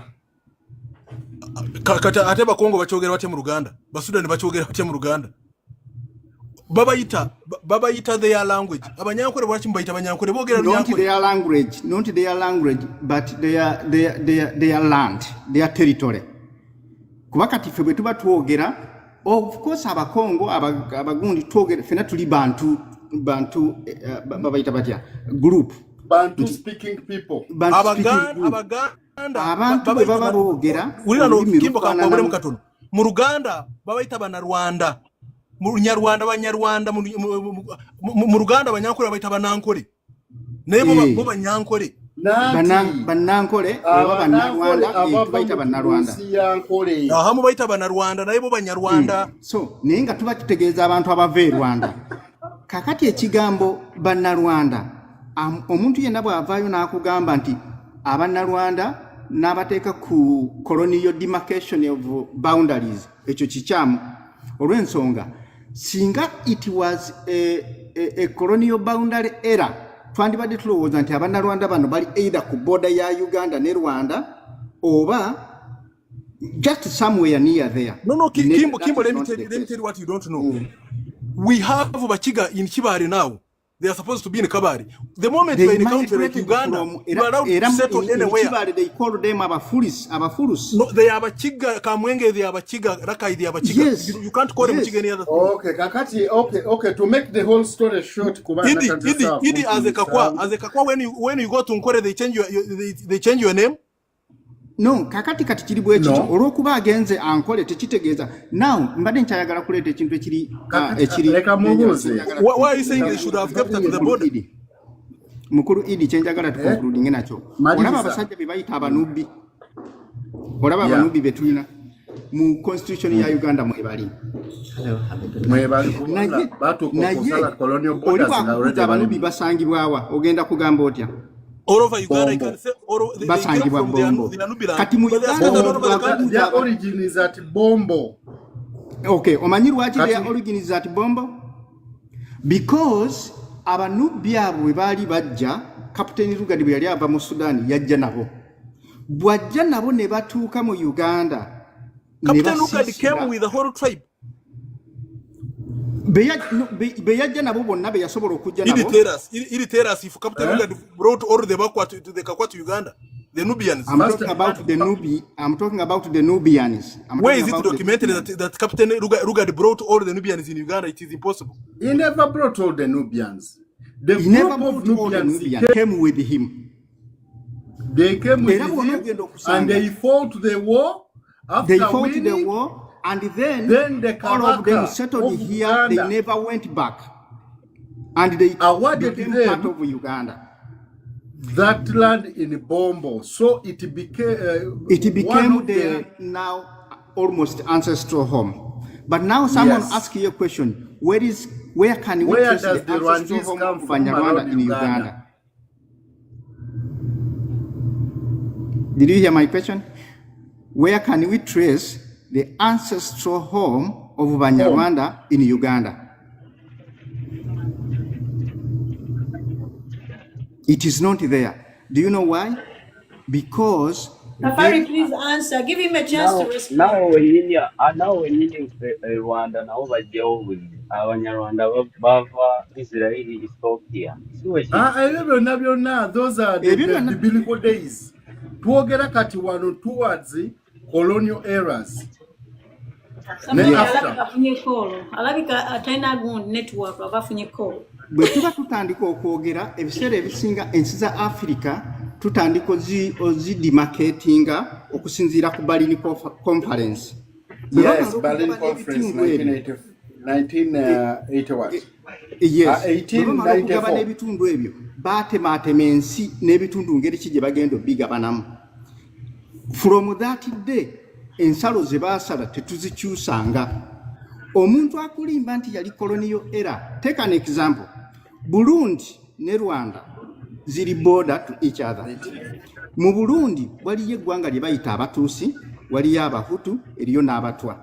But funnily enough, they don't speak exactly Kinyarwanda. Oli bw'aba ayogera Ekirundi omuwulira nti ono ayogera Kirundi. But era ayogera Ekinyarwanda n'asembyayo. But someone tells you nti omuntu ali mu Uganda eyava e Rwanda ng'ayogera Olunnarwanda nedda yasangibwa mu Uganda abafuzi b'amatwale bamusalira mu Uganda. That is wrong. Ekituufu kiri nti abantu bano batuuka okusaba obutuuze bwa Uganda nga babateeka through a process. Buli muntu agiyitamu to prove your obutuuze bwo. Kakati bwe balemererwa okuwaayo obutuuze mu process ya citizen by birth ate ne bamannamateeka ne babannyonnyola bubi nti olw'okuba ozaaliddwa mu Uganda tekitegeeza nti oli automatically citizen by birth. Oyina akatendera akalala k'oyongerako. Kati ako be kabalema okupuruvinga ne bagamba nti tuli nzaalwa za wano. Lwaki tebatuwa passport nga ba citizen by birth? ngaba immigration bagamba no tetusobola zibawa because you cannot prove until you are a citizen by birth. That is where the quarrel came from. And that one I agreed with the officer. Yeah, if you cannot prove that you are Ugandan by birth, then you should not have a constitution, a passport. That you are a citizen by birth. I am a Munyarwanda, I have a passport, I'm very comfortable, all my siblings have, no problem.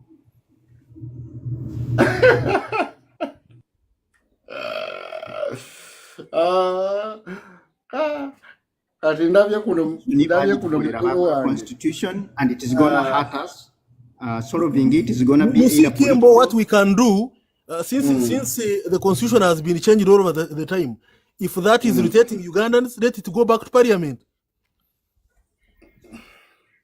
No, it doesn't irritate any Ugandan. Then what is the matter? Kati nze olaba lwaki ekyo nkyogerako nengera maaso eyo ekiyinza okubaawo. Okimanyi safari nga tuze mu mazima kati tukitwale mbuno kakati eno constitution gye twogerako ya Rwanda. Is it okay?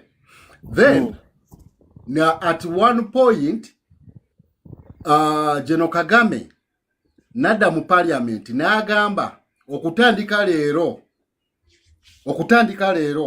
mu Rwanda mulimu eggwanga lye bayita Abannayuganda. Does it make sense?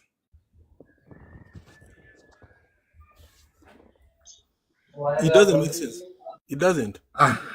It doesn't make sense. You stand by it. Because let me give an explanation. Because as I've told you, there are no people. Generally, Uganda is made of how many languages do we say? How many cultures do we have here in Uganda? 52. 52. Yeah.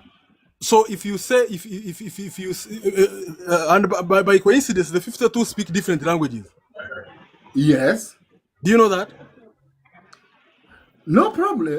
There are 56 in fact. 56. They speak different languages and they are different cultures. Yes. So what cultures, if you relate to the three tribes of Rwanda, they do same thing. Okay, so even they did the same thing to Uganda, isn't it? No, what I'm trying to say, Abanyarwanda bora mu Uganda, on the Banyarwanda you see in Uganda here, You, I mean, can you tell me this is a Mhutu, this is a Mtusi, this is a Mutwa? Yeah. Yes, by the looks.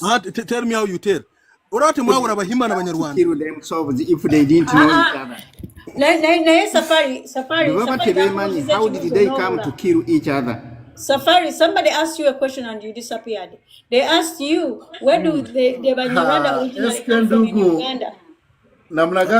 You bring SK here. SK understands these concepts. No, they asked you, where does Banyarwanda come from in Uganda? What is the place of Banyarwanda in SK Uganda? understands these concepts. Banyarwanda are Ugandans, full stop. Yes, but where do they come from? You see Baganda from Buganda, Basoga from Busoga. Where does Banyarwanda come from? No, not really. Banyarwanda, which you want us to take back the Baganda to Central Africa? Try. No, that's not. Because that's where they came from. Just try. Listen to me. Similarly, the way you cannot take Baganda back to Central Africa is the same way you cannot take Banyarwanda to Africa. You don't want to answer this question. You have to answer. Safari, I've asked you the simplest question. Obude nebukera. One morning, General Kagame n'agamba parliament etuule ne baleta motion basing on few Ugandans who are in Rwanda. Olira. Ne baleta motion ne bagitebulinga ku parliament ne bagamba from today onwards ne bakiisa Ugandans is a tribe in Rwanda. Does it make sense? Yes. Listen to me. If the Banyarwanda staying in Rwanda, listen to me, have given birth to grandchildren and they want to be recognized as a tribe, and the government looks into it and it makes sense, they can be made a tribe. Like I'm saying, like the Bayindi here. One morning in Bagamba, in Rwanda, there exists a tribe called Bana Uganda. Yeah, Does it can it make happen. sense? What I've told you, have you heard of Bahindu wanting to be citizens here? It is still impossible for them, but they want it. The Bahindu want it. I've asked you about Uganda, okuba considering mu constitution ye Rwanda, nebagamba from today onwards, there is a tribe called Baganda. I have told you, and I still tell you, so long as it is agreed upon in their parliament, it is possible. If they don't agree on it, it is impossible. So, let me say parliamentarians can make mistakes. So, but you said those ones of here did and put them in the constitution. Abanyarwanda benyini bebeteeka mu constitution abasajja baba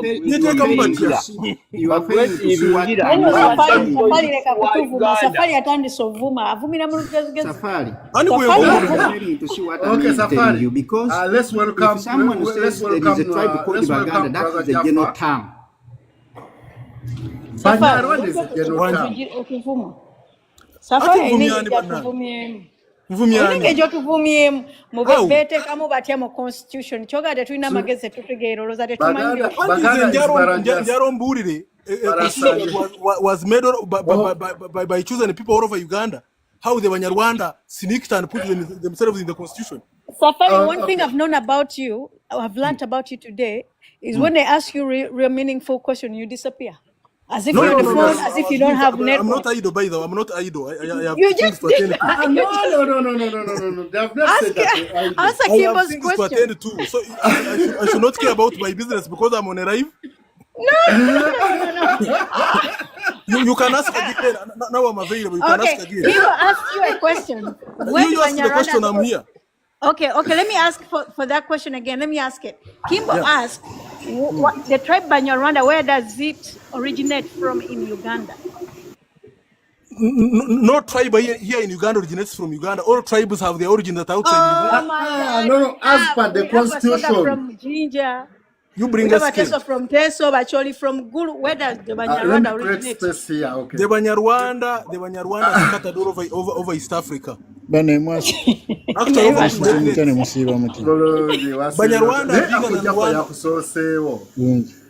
yeah. Jessica,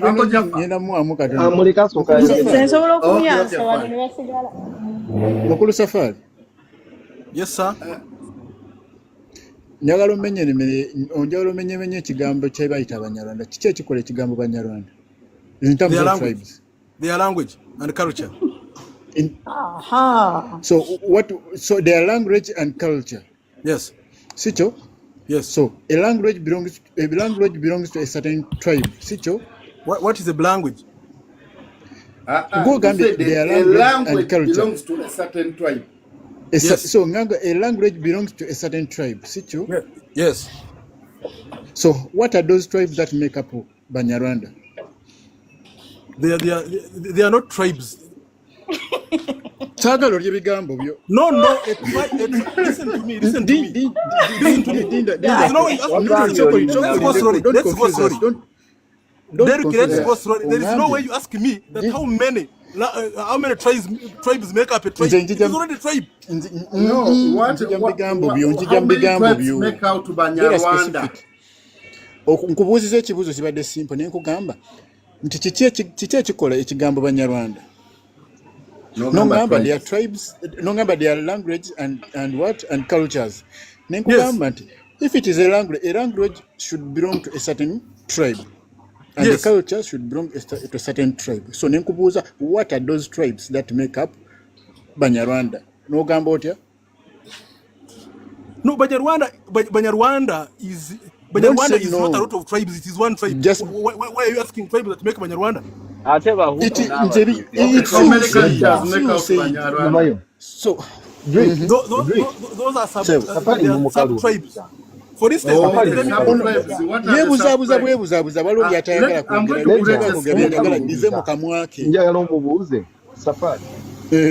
do you know ekigambo ky'oyita Rwanda? Nze njagala ombulire Rwanda bw'omuntu bw'ayogera ku kigambo Rwanda okiwulira otya? Otegeera ki? Afunye kolo kati afunye kolo. Bamteresi. Todduka. Mwe Safari mumubuuze Mukati ategeera ki talina kigambo network oli sawa. bwayogera ekigambo Rwanda Safari ategeera ki? Rwanda kisi Rwanda temugenda mbirala. Rwanda bwakyogera ategeera ki? Yafuuse busy. Kasooka njira mbaleka kuba Safari Ogenda mu maaso nze bw'anadda n'amubuuza. Rwanda Safari ekigambo Rwanda Let me otegeera be clear with this. mu kigambo Rwanda bw'okiwulira. amyasizza. Kale Rwanda tukiveeko bw'owulira ekigambo Uganda otegeera ki?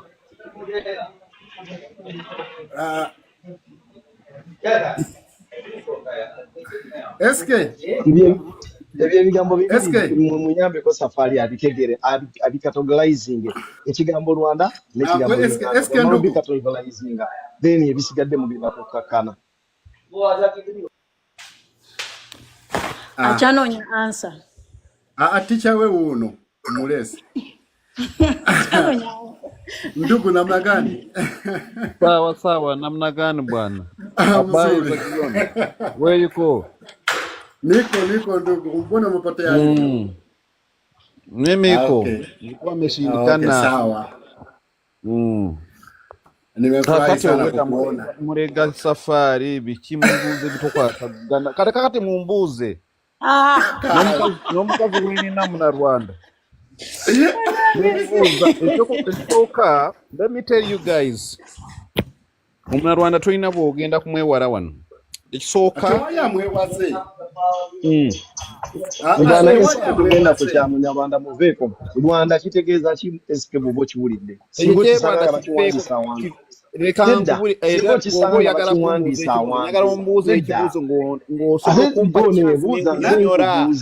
naye togenda kumbuuza oli nambuuza bw'ombuuza muli babiri mweka mweddemu kati mbuuza wamanzi zoma iske mbuuza bwe bakusisinkana ekigambo nga Rwanda bakiwandiise otegeera ki? Rwanda kitegeeza eggwanga azini kize mu luzungu tulabe. Togenda kunvuga mu luzungu nze ndi mundugavu ndi munnayuganda ze seri muzungu ngenda kunyumira mu Uganda. Eggwanga kitegeeza ebintu I can explain to you. SK damu ebibuuzo nkubuuza tubwosinkana ekigambo Rwanda kitegeeza tikugamba nti ggwanga. Kikubuuze mu luzungu lwona akitegeera. Gwanga kati ffe mu Luganda eggwanga lirimu emirundi ebiri. Waliwo eggwanga kati Buganda. Mpozi kikunyonyere mu Lunyankole. Eggwanga Uganda. Kigambo mu Lunyankole. Ihanga. Tubwire mu Kinyarwanda. Nkimanyisa ihanga. Yes. Okay. Kati eryo eggwanga nga livaawa. Mu Africa. Abantu b'eggwanga eryo babayita batya? Babayita baani? Babayita Abannarwanda. Thank you. So? Case closed. Kyetwali twagala okuyiga. Obedda kyekirebye Safari. Akakati abantu bayize abakuuliza abayizemu ki? Kyembuuziza nkuzeemu. Mwagala onkunyonnyole. Okay. Jafa huyo yakubuuza. Nze wama Safari kankubuuze. Okimanyi nti ekisolo yali Rwanda era Bannarwanda era boogera Olunnarwanda. Nkimanyi. Tewali akiganye.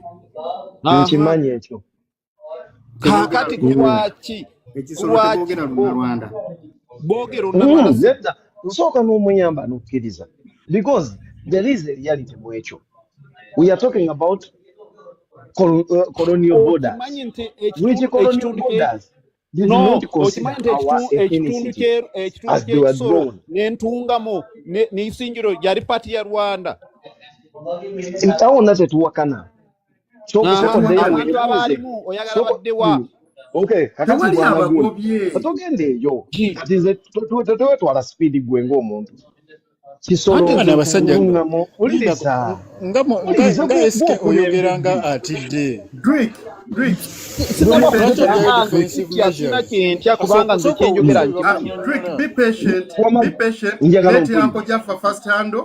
Then tujja kulaba ekindako. nzikiriziganya naawe nti Kisolo Ntungamo n'ebitundu ebirinaanyeewo n'Isingiro nzikiriziganya naawe nti ebitundu ebyo birimu abantu abali ethnically related ne bannaffe abava mu ggwanga liri ekirungi wakkiriza nti ggwanga baliyita Rwanda abarelated gamba nti abantu abo abaali bali naye ne babasalamu ne babazza eno anti mubuzaabuza munyura abantu waliwo abantu 75 abakuliza mu kifo ky'okuyiga nze saagala kuyiga sirwa alina okunjigiriza wabula njagala kuyigiriza ate toyagala kuyiga kati atayagala kuyiga lwaki twonona naawo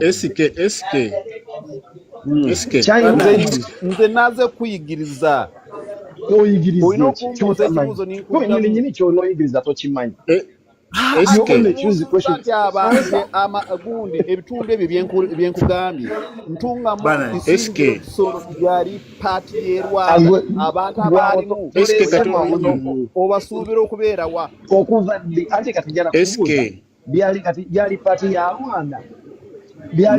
Rwanda okuva ddi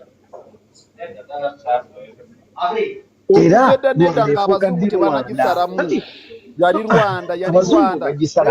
Rwanda Kingdom eyo yali etambula kuva wa paka wa Kingdom eyo yali eva wa paka wa Rwanda yali eva gyeva weera nekoma Isingiro n'Entungamo n'Ekisolo yali eva gyeva negenda gyetu gye yali ekoma otandise okujerega ombuuza obuuza ojerega kyagezaako okubuuza mukimanyimu Abaganda mwafrika meeroni nemusenga mwe muli basenzi by the way Abaganda muli basenzi kuva leero nyagala nkikubuulire Omunarwanda waali yasangibwawo Entungamo Ekisolo Isingiro tolina moral authority kukyogera nyina okukyogera ne kabaka obota amuli bubi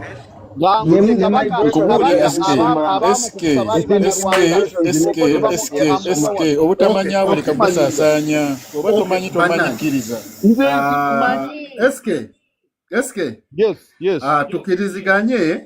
tukiriziganye kino ekintu just omanyi nze eva live zange ziba zakwesomesa nze saagala mulimu kyomanyi tesimanyi ate wali abatadde wansi tonategera argument yabadde etya tonategera argument yabadde etya kati kankulambulire argument we yabadde twakiriziganya ne Safari ne tugamba mulimu Abanyarwanda betukiriziganya Bannayuganda how baafuuka Bannayuganda naddala we batandika okusala political borders, that's 1923 ne basangibwa mu Uganda abo bali considered okuba Bannayuganda era ebbanga lyonna abantu babadde balivinga mu harmony nga nakizibu nnyo omuntu okutegeera mbono Munyarwanda. I personally stepmother wange she's a Hutu owulira Baganda bange batano nga fena twava mu maanyi ga muntu omu and we live together. Otegeera kati ne tugamba do you know who created this problem? Mulimu abantu abamu abagezako creating a problem purposely nga bo balina political agenda yaabwe naffe gye tugezako okufinding out. Tebali disowning abano Banyarwanda abaaliwo era abo Bannayuganda nemuwa n'ekyokulabirako nengamba obadde okimanyi mu Buganda baabawa n'ekika balina ebika omanyi Abannarwanda be baawa ebika kankuwulira Abannarwanda banjawulo no tekijjawo soko siriko owulire kyembadde ngezaako okugamba ffenna tubeera wamu ng'abooluganda naye mulimu abantu abatono ennyo banakigwanyizi abaakikozesa nga tebatunuulidde harmony eriwo wakati w'abantu abo ab'enjawulo nga bo ate batunuulidde nnyo gye ya political agenda. Do you know what they did? Ne batuula mu constitution ya 1995 ne bakugamba Abanyarwanda nabo ggwanga erisangibwa mu Uganda. Kati ne twebuuza Banyarwanda ki be bamiininga? Ne ngamba balinga abaasitula the whole country nga tebali specific ne bagikuba mu constitution ya Uganda. Ne ngamba olowooza bo tebalina kigendererwa kiri hidden nga baagala ku creatingawo lwango limitation kyeriwo ku Banyarwanda. Mulimu ne tutandika okumenya mulimu abasangibwa mu Uganda ne mubaamu ne bana abajja mu 1992-1993 during nga genocide etandise okubindabinda baddukira mu Uganda. Ne tutuka ne tugamba baani be Abanyarwanda ba complaining amu baba ma passport. Awo ne tutandika okwogera naye ng'ekitwawo ekikukayanya lulimi. Muganda waffe ng'agamba Abanyarwanda yagambye Abanyarwanda b'omu Uganda babayita simanya Banyarwanda abeerwanda babayita Barwandizi ne tubaga ne awe wavudde nkaya ne ngamba okozesa ennimi bbiri omulundi gumu byonna bitegeeza kyekimu. Rwandizi oba otaddemu Oluzungu. Kale labona Alexis otegeeza kiyanyoko oba yanyoko sina buzibu otegeera mukuba wa NRM kati ne mugamba no let's try to find a solution to that. Ne ngamba tukkiriziganye twafuuka ba Luganda bangi twezaddemu bangi twewasizza bangi tuli wamu in harmony. Naye olw'abana ababala mu maaso emyaka nga 2 nga balina kye batondawo nga balina their political agendas ne muwe ekyokulabirako. Ne mugamba there was a time ng'olwo tuze mu colonial eras ne ngamba olaba Northern Uganda waliyo abakakwa abasangibwa e Congo, waliyo abakakwa abasangibwa e Sudan, ne wabawo abakakwa abasangibwa Koboko. Era bonna kalicha yemu olulimi lwe lumu but different countries. Ne tujja mu Eastern negam Agra Awori waliyo time we yali vice president Awori owe Kenya chokanga Muganda we yenyini same father nga minister Uganda.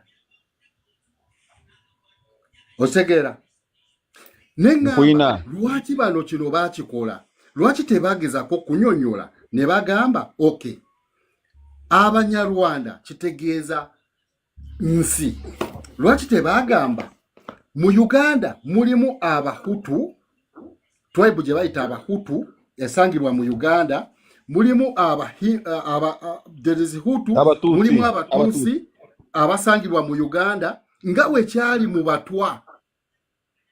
Okimanye mu Uganda mulimu tribe purposely nga babayita Batwa mwebali kati awo nenjagala okuzuula lwaki bakikola bati ne bagamba Abanyarwanda naye tribe mu Uganda ne batagamba muno Abatuusi oba Abahutu kubanga concept gye bakozesa is like carrying the whole country webati Banyarwanda ne babateeka mu constitution ya Uganda. Tegedde kakati njagala mukama wanga amini njagala nsooke nkunyonya njagala musooke mumpe yakadde mbanyonyole ekikwatagana ne Rwanda abantu Abanarwanda bali wano ebye Rwanda sibimanyi naye Abanarwanda abazze wano muliwa Abanarwanda ensalo ezabakwata ne zibazze eno mu budde bwa koloniyo ekyo mukimanyi ekyo tekyafectinga Abanyarwanda bokka. Okay, buli gwanga lyonna nange njagala mumpe akadde njogere sigenda kwogera nemwogera nze nyagala kuleeta gundi yonna ngibatereko mulimu Abanyarwanda bajja 1922 ne bajja wano ne bajja ne babeera wano mu Uganda oshegera bano Abanyarwanda boolaba mu Central by the way aba ba 1922 abo bajja direct kubanga ojjukira nti waliwo olutalo lwa Nkole Kingdom ne Rwanda oshegera kabaka wa Nkole n'asaba kabaka wa Buganda wano n'amugamba mpa maani power nga gali amagundi nga waliwo ebyo barwanira n'amuwa enforcement ne bakuba e Rwanda ne bakuba amagye g'e Rwanda ne bagazaayo kaakati kabaka wa Nkole kyava akwata gundi Sembabule ne Kabula n'agiwani n'agiwa kingi wa wano it's on record as a gift oshegera kakati Abanyarwanda bajja 1922 abasinga batuukira wano mu Central ng'eringo abagundi mwankole nga king tabaagala oshegera abo tebalina buzibu ne basenga wano mu Buganda ne bagenda mu site ze Busoga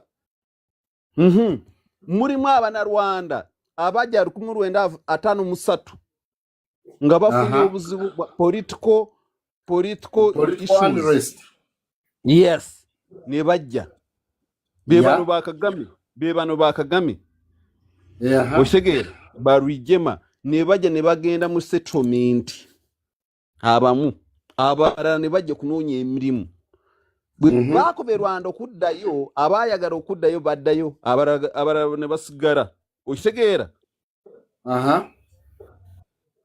now togenda kungamba nti Omunyarwanda owajja 1922 abadde ne Mbulange mulimu abasavinga by the way bamuwa n'ekitundu ne Buganda yamuwa n'ekitundu n'ogambe nti addeyo era n'ekibuye omanye kyaleetera gundi Obote obuzibu nga gundi amaze okumuwaakatwakasiisi Abanyarwanda abagobi yes abo tebalina buzibu bonna obuzibu bebaliwa obuzibu be bano abajja wano abajja Adelaide mu 50 mu 60 mu 7 ne mu 93 50s abajja abamu baddayo abalala ne babivaako n'abo abajja mu 1920 n'abo abajja mu 1920 based on our constitution they are not constitution okitegeeza nawulidde ng'ogamba amini nti banagambye nti abatuusi no bali eyo gundi bagiwandiika nga waliwo genocide e Rwanda ne bagamba wogamba nti abatuusi bafuuke tribe mu ggwanga kakati ate Abahutu tulina okukozesa Abanyarwanda bonna okugatta bonna nze nakyogedde nti olwokuba balina kati ekitegeeza our constitution helped to be as a harmonizer ku unrest eri Rwanda kubanga mulimu abantu abo abaali wano mulimu tulowooza nti abantu abaasenguka baali batuusi bokka mulimu Abahutu mulimu okubagatta nga tosobola kugamba nti abatuusi tribe kakati ate Abahutu balese emabega kati kyovula nga nabuuziza ekibuuzo mutandikiraawo nti abajja mu 1922 they don't automatically qualify to be Ugandans. Why? No. Let me explain. Bagamba tibwogenda mu America nomala emyaka 10 ofuna citizenship. Kakati ogamba into a certain process. You don't get it automatically. After 10 years or 5 years, you apply, then they naturalize you.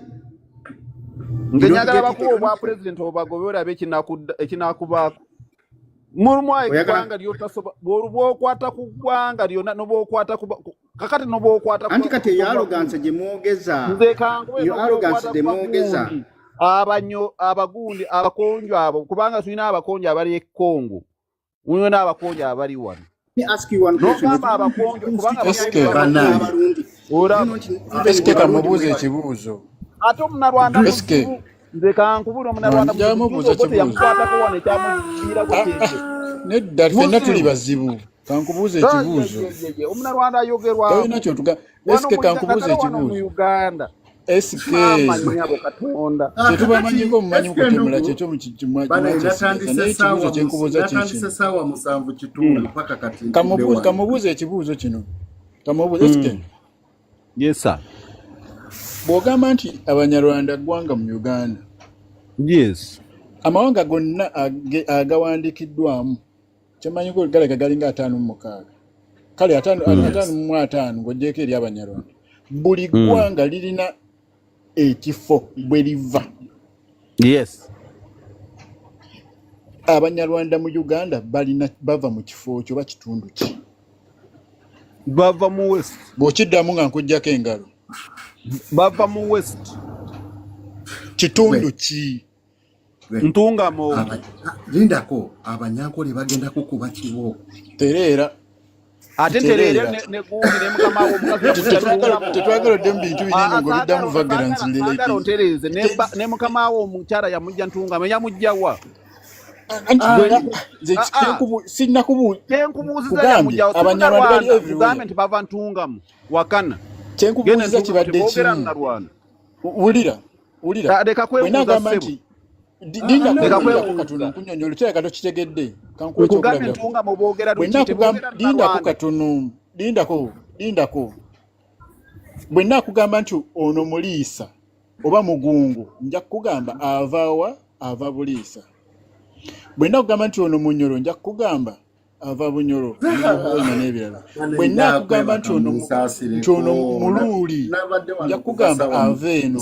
Bwe nakugamba nti ono musoga nja kugamba nti ava busoga. Okimanyi nti ono muganda nja kugamba ava Buganda. Kati omunyarwanda avaawa. Okimanyi mu gundi mu western waliwo ekitundu kye bayita Rwanda. Okimanyi musajja obuzibu obutamanyabo bweyagala kulowooza nti Rwanda toketuweeko gundi akojja kuobedda asirise kuba nsisobola kuleekaana eddoboozi lyange lisaakaala mangu. Ekisooka byonna ekisinga okututawaanya ze nsobi ezikolebwa abantu be tusinga okwesiga nga tulowooza baasoma bategeera.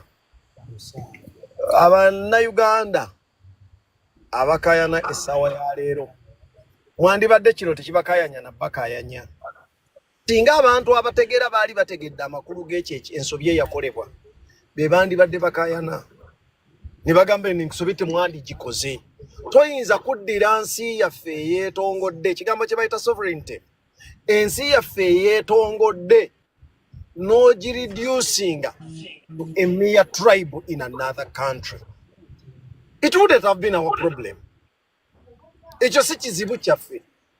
Kyandibadde kizibu ky'Abanyarwanda okukakkanyizibwa ensi yaabwe okukakkanyizibwa neefuulibwa a mere tribe in another country.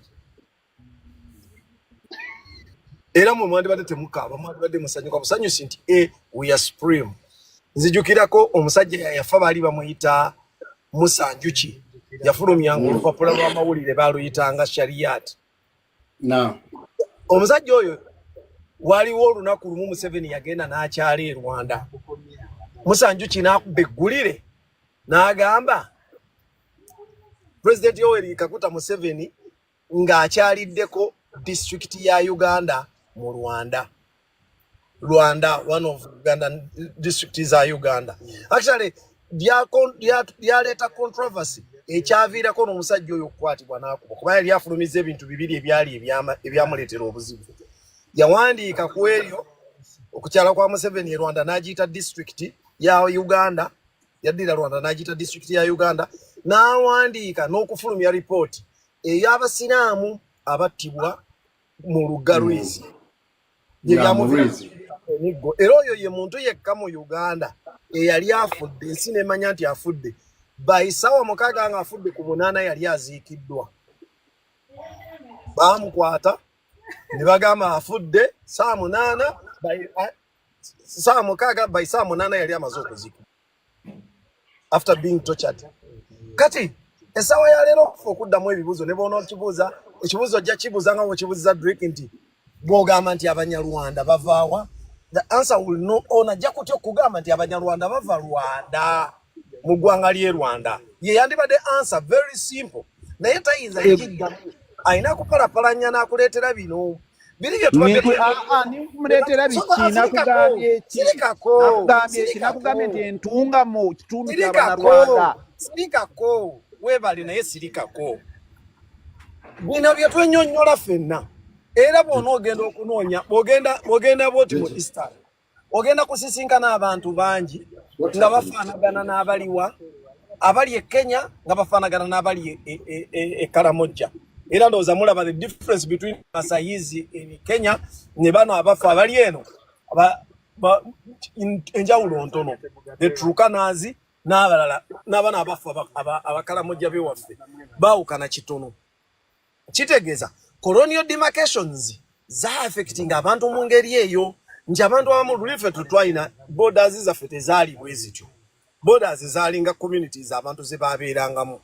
Naye abazungu bwe bajja ne bawamba amawanga gaffe bwe mwasoma gye bayita Scramble and Petition of Africa bwe batandika okutemaatema colonial borders ze baakola ekyamazima kituufu nti abantu bangi abandi badde baganda baabali be baaleka mu sayidi eri nga baabagalira sayidi eno ne baaleka sayidi eri ekyo kiri ku buli boda gy'onoogendako yonna era ojja kusanga nga cultures zifaanagana ez'abali e Congo nga zifaanana n'abana abali e Kasese ez'abali gundi Karamoja zifaanagana n'ez'abali e Kenya oli mutuukana ez'abali buli wamu ekyo kyo si kikyamu wabula ensobi gye mwoba mwogerako gye muba mutereeza ye y'abaasoma abaakeera ku makya ne baddira ensi ennamba ne bagireducinga to a mere tribe simply because balina agenda ezaabwe mu constitution.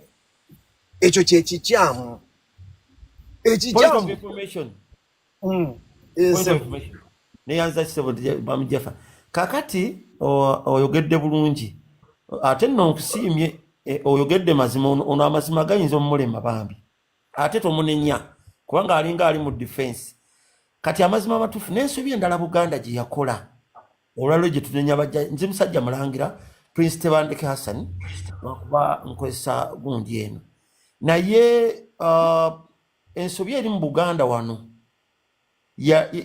bwe mbuuzizza nnyo abataka nimbabuuza lwaki Buganda mu mawanga gonna agali mu Uganda Buganda mu mawanga gonna agali mu Uganda lwaki ye kyekitundu omuntu gy'asenga bw'amala okusengawo n'ayagalibwa nnyo bw'amala okwagalibwa ne bamuyingiza ne mu kika n'erinnya lye n'alyejjako n'afuuka kubanga wano tulina Abanyarwanda bangi abafuuse bamusoke nga bazze mu mamba n'ebikanga bwe mubimanyi ebiyingiza abantu mu bika byabwe ekintu ekyo nembuuza lwaki Abaganda baali so reluctant kankikozesa olulimi were they so reluctant bankubuuzeemu katono omulangira amalala kati katugeze ebusoga tosobola gendayo ng'oli Muganda wuliriza tosobola gendayo ng'oli Muganda nowejjako erinnya n'ofuuka omusoga tosobola genda Kakyoli n'owangala emyaka 4-5 n'ofuuka naye wano mu Buganda omuntu abeerawo ne tumuwa omutuba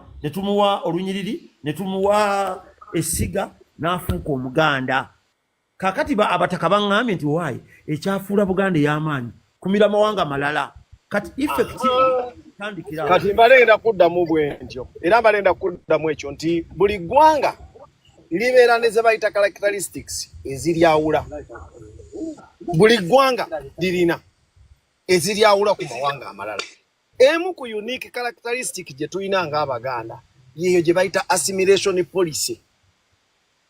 Ffenna abasoma tumanye ebyafaayo bikulagira waliwo yagambye nti mmwe mwasenga busenzi mwagenda muwamba bwambi. Yes, it is true. Buganda nucleus yayo yatandika n'amasaza 3, that is Mawokota, Kyaddondo and Busiro. Amasaza amalala ge mulaba ageyongerako olwaleero tu celebrating amasaza 18. At one time twalinako n'amasaza nga gawerera ddala 21. Naye amasaza ago gonna twawamba mawambe mu ntalo agamu agaali gatuwuliddeko nga tumaze okusesebula gye tusesebudde amalala ne gasalenda linga busalenda linzi era system yaliwo enkola nga weeri nti bwe tukukuba bukubi ne tukuwangula you get assimilated nga tukututteko buli kimu then ne kalichayo ne tugiseeteza naye ate agakoraboratinga ago tubagalekanga gasigala nga gafuuka nga balangira nga bwolaba bwe tulina bannaffe abali mu gundi eno abewa Kamuswaga bakamuswaga basigala balangira simply because naffe ne bajjanga protectorate agafa abira agankore agemwatwala tugagarano kyayagara kunagara kugazza kingi ge yabagabira tugagara eske obuzibu bwe muyina temuyina we mukola sitandi nga mwalemwa n'okudifendinga obugabe kadate gwesika omunyarwanda obanga oti byabanyankole ne bwaba munyankole ekizibu kyetosala kwawula munarwana na munyankole nze ndi muyima ate ne kingi yali muyima teyali na munyankole zikankubuliremu bwaleero nyaganki kati legitimacy yamwe yandibadde ejja nga tuba identifyingira under obugabe because obugabe bwe bwatulina kuba tulina nabwe endagaano obwe twajjawo naye mwe abakkiriza okutwalibwa ate abagwirwa ate mwe temulina na moral authority kubaako kye musaba wano omukyalina okusooka okuba liberated n'obugabe tubuzzeewo then mutandika okufuna legitimacy obugabe weebuli ne parisi weeri n'omugabe yaani omugabe yaani mutabani wa gundi nawe tomumanyi nawe tomumanyi wali kulia bwana bamwita Lwerusengo bamwita yes mutabani wa gundi nti omuganda nkugamba nti wayi nze ndi Ssaabasajja waliiro nadi muwenga mutebi naye bantu mwe lwaki temuteekako kuno sente za data muswale bakuwe eno university number tuze kuyiga yes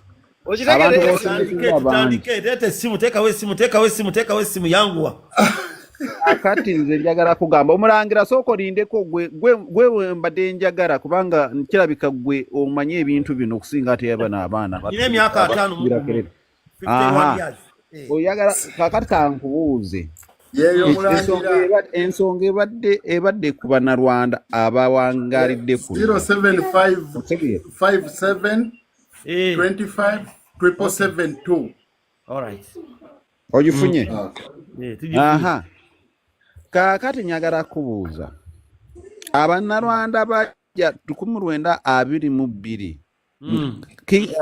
gundi Buganda nebasenza nebawa n'amataka nebabatwala n'embulange nebakora mu bulange obagoba otya naye kakati Buganda ngegoba abannarwanda abo lindako kyekibuuzo kye mba mwebuuza lindako katono kakati ssebo SK ekibuuzo kyo kirungi nnyo omanyi Buganda tesiriwalangako kati obuzibu obulizze buli bumu kati tuli mu byabufuzi bino ebya central government bye tulimu bye twogeramu abantu kyebeerabira ebizibu bya central government ebizibu central government ereetedde nnyo ebizibu Buganda era buli muntu aba discussing nga ne bisebisinga bukasa mugenda mu mawanga mugogerako mu ngeri ya byabufuzi Buganda nkugambye bugenda otunoonyereze Buganda ly'eggwanga lyokka mu Uganda oba mu entire world I think kankunnyonnyole bulungi ly'eggwanga gy'oyingira n'obeera owulira ssebo ng'ekikuleese okupakasa wozzemu kupakasa obozze ku kyalo bozze kasita obeerawo n'otandika okukkiriza ennono n'empisa n'ogigenderako oba oli awo abataka bennyini kye bakola nga bakuyingiza mu bika byabwe ekyabaleetera okusenza buli omu bwali bubibwa mwe b'Abaganda tulina ebika ebisinga okuyingiza amawanga maki amalala agatali ga Buganda ne tukuyingiza bulungi nnyo n'otebenkera n'erinnya lyo n'olyejjako abadde gasumba n'ofuuka mulangira na kino kati kakibatereezeemu nabagambye nti Buganda etandika ne nucleus bane namba hii yatandika n'amasaza 3 Mawokota, Kyaddondo ne Busiro. Amasaza amalala gasikate twawamba mawambe kuva kuba tulinanye. Ebika twatandika n'ebika 5 binansangwa. Lwalero tulina ebika 5 mu mukaaga. Ebirala ebika bimeruka olw'ensonga ez'enjawulo ezize zibaawo. Essiga erimu ne liyitirira obunene ne lifuuka akasolya. N'ebirala byonna. Awo awava okuyingira kw'abantu. Ekyali emu police gye bayita assimilation. Azze n'oyingira ofuuka omuganda. Era kyova olaba Buganda nga Buganda teyina kizibu. Era tewaliyo kiwandiiko kyonna kyali kivudde mu Bwakabaka bwa Buganda nga kigamba nti Abanyarwanda betwawa egindi betwasenze egindi muveewo. Tekiriwo. Anti wuliriza, soko wulirize. Enkola gy'okikolamu oba tokyakikola lwa nsonga. Omuntu gw'omaze okuggyako erinnya lye gy'avudde, oli avudde Kenya, avudde Tanzania. Atuuse wano mu Buganda. Bamuwadde omutuba, bamuwadde olunyiriri, bamuwadde essiga. Owulira ebigambo bino bye nkugamba ssebo, mpuliriza. Oba okyasobola okumugoba, ekyo kimu. Wano ensonga z'Abanalwanda mwe muzikwata bubi. Abanalwanda kakati ensobi gye twakola yeeno. Bwe twali tugenda mu nsiko ffenna nga ab'engulu bafuuse ekyonga. Okiwulira? Nga basinga kutabukira Buganda. Tewali confusion we yava walala kujjako twazi Buganda. Twazi Obote and Mutesa. 66 ne batukuba. Obo kitegeera. Kakati ekyaddirira. Fenna bano ba Museveni okutekinga advantage kubanga twali tugenze mu multi-party system, tugenze mu UPC tugabanye ne Kabaka atuyingizaayo tetukyavaayo. Then yawo okuseparatinga obuyinza nga bwe twali tumaze okwegatta. Kubanga ekyatuweesa independence kwegatta. Ne kakati okuseparatinga awo abatwegattako mu 80s okutandika okulwana tulwanyise gavumenti ezaaliwo. Abasinga okutwegattako baali ba westerners. Ba UPC youth balugunda baani ne bajja okutulwanirako. Olutalo baali balwanira ku Buganda because it was between Buganda and the central government of northern people. Kakati awo wennyini twalemwa ffeffe nnyini Abaganda okumanya nti kakati awo ebya Buganda tulina kubyogera nga tuli mu Bulange, not anywhere else. Olw'ensonga twali tumaze okwegatta nga tugenda okulwanyisa gavumenti ezaaliwo twegatta. Kyovudde olaba nti ebibinja byonna ebyagenda mu nsiko ne Abaganda balekawo n'ebyabaganda bannaabwe ne bagenda ku Kyabanyankole. Bonna nga bawulira 27 nga bwe batandika. Twabeegattako ne kati babu mayanja bamayanja nkanji baani bonna nga bali aba UPC bonna bagenda wa Yoweri Museveni ne baleka Kayiira. Buli omu yenna yaleka Kayiira. Ensonga zalesa Kayiira zifaanagana n'ezooli yali owa DP gwe mumanyi obulungi Mwami Ben Kiwanuka. Nkukakasa ne tugenda mu lutalo kafungula nkete tugenda okuvuunuka tuti nga abasajja ba machineries bemanyi obulungi ne tubawa obuyinza. Owo kitegeera bwe tubawa obuyinza tuba tugenda okukola constitution wano. Ngenda okulya Ajimayanja Nkanje omusajja yali MP wegundi ng'agamba nti Mwami Museveni musajja munnalwanda si munnauganda. Nengamba otumaze okugwa. Kakati muba ekiyese government eno kwegatta. Kati ku ssaawa zino mba mukola constitution muga nti ate olimu si munnauganda munnalwanda. Kati oba obyonoonye kyovudulaba oli agamba entalo z'amawanga you'll never win. I can assure you. Era gwe gy'okoma ogamba nti bano bagende gwoba osemba. Kubanga olredde Buganda yo kye yakola. Abantu abasinga okubeera assimilated nga obedda bw'ogamba. That tribe. Kubanga twabaagala nnyo Kabaka yabaagala nnyo twakolagana nnyo ne Rwanda ne byonna ebyaddira naye okusinga ate abakyala twayagala abakyala Abanalwanda bajjajjaffe bonna abantu bonna bava mu Buganda bonna teri muntu yawona Munyarwanda kumuwasa. Murangira Omatona genda nga tonava Kazindaaro njagala nkubuuza ekibuuzo. Kamala okuteerako essente z'omukulu ono. Linda mu ese togenda kumuteerako linda mu. Osobola okwawula Omunalwanda Omututsi n'Omuyima osobola okubaawula bwe banga teboogedde n'obasinga nosobola okubaawula. tobaawula ekikulu si kyakubaawula lwaki bo bennyini be beeyawula bo bennyini beemanyi bo bennyini beemanyi kati nze seetaagisa kubaawula bo bennyini beemanyi kakati gwobanga tosobola kubaawula wasenzaani wuliriza eggwanga lye twasinga okusenza wano okuva mu western okuva it was the Tutsis from Rwanda. Oba oyagala oba toyagala abahutu tetwabakola ki kubanga ekyabasinza n'okubawasisa abasajja wano abaganda bayagala nnyo abakyala abo abannalwanda era mulangira ensonga emu ku lwaki abatuusi be basinga okusenga nti waliwo olutalo nga bamaze okubeera defeated mu lutalo lwabwe olw'egundi kabaka ne baba Abyalimaana yabakuba kati baali kuba ate ko si ku mulembe gwa Byalimaana baali bagwa Kayibanda 1959 n'Abyalimaana yennyini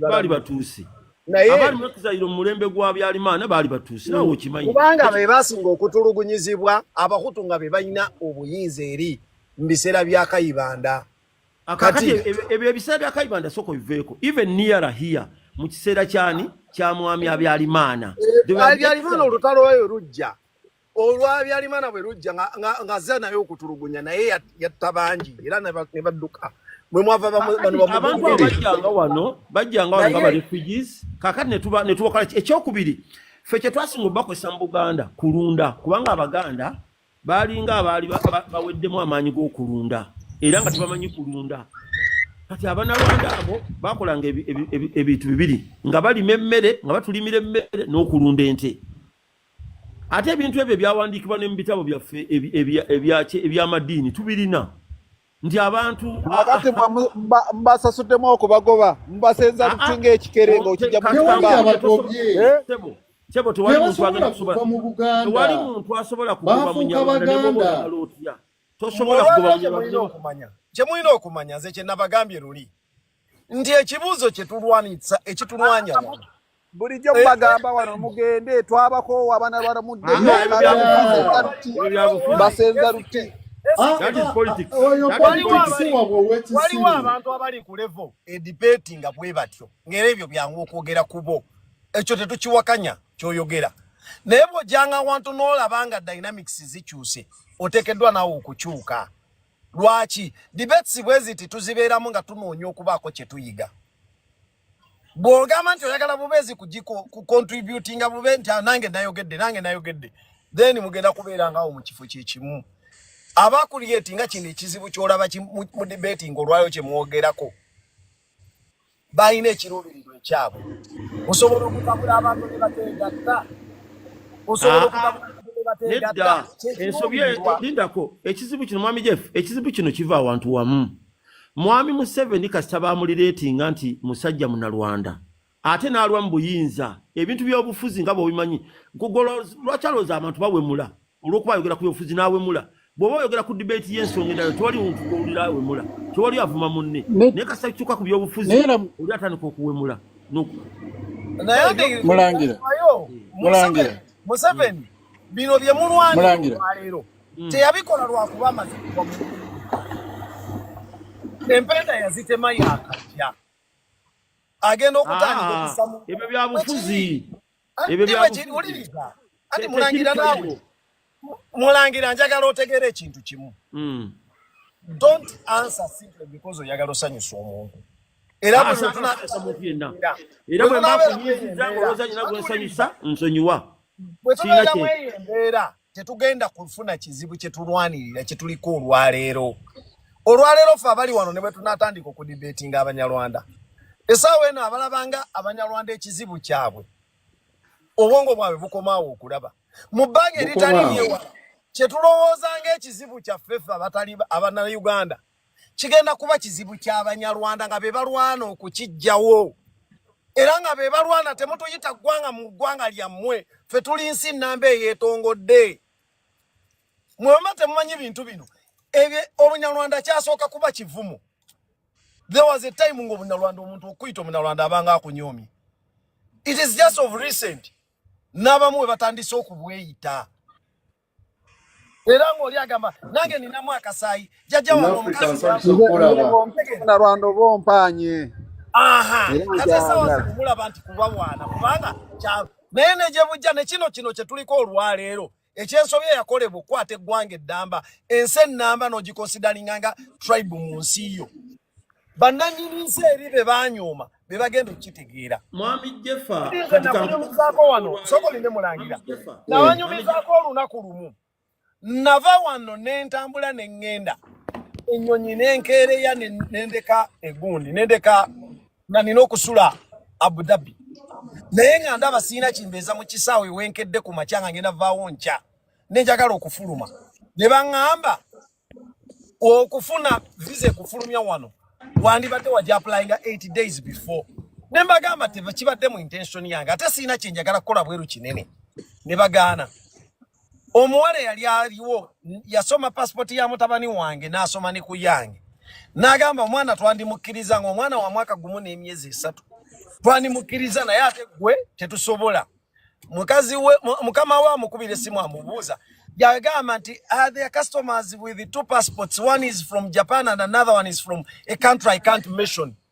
Nempulira ng'omuwala mmanyidde ne mugamba nnyabo era nakozesa ekigambo mu Luganda ne mugamba nnyabo this is Uganda, you mean you can't read? Naye namaliriza neekubamu ne ŋŋamba ffe twereetedde okutunyoomo tuteeka ku ssa lino n'omuntu otukugamba nti tasobola kuyisa linnya Uganda mukamwa. I felt disrespected ng'omuntu. Naye ne bano bannaffe gravity y'okuddira ensi yaabwe ne bagyandamininga to a mere tribe in another country. Bajja kifiiringa at a certain point time nga bebeegayirira mu kiwanduukulule. Bwe muli bano mujja bajja beegayirira mu kiwanduukulule bannange mu kijjulule mutujoze nga mutandise okubandamininga. Mwami Gundi ensonga zonna be baba bazitereeza totiisatiisa bantu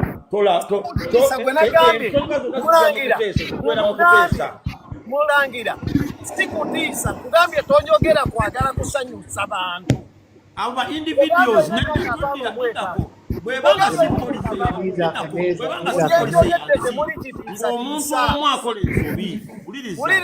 Okay, let's have order. Let's have order. Mulangira. Ensonga enkulu eya data wagivuddeko dda. Ennamba mugiwandiike muteekeeko. Nandisuubidde nze kye nandikusuubiddemu 1 ekisooka ku myaka gy'oyogedde, ekyokubiri ku position gy'oholdinga mu bwakabaka bwaffe ng'omulangira ava mu kika ky'abalangira. 1 eriiso lyo lyandibadde jjogi nnyo ne ku nsonga ze twogerako. Uliriza ate n'ekyo nakyo kyandibadde kitoni. Listening is a part of communication. But how long will you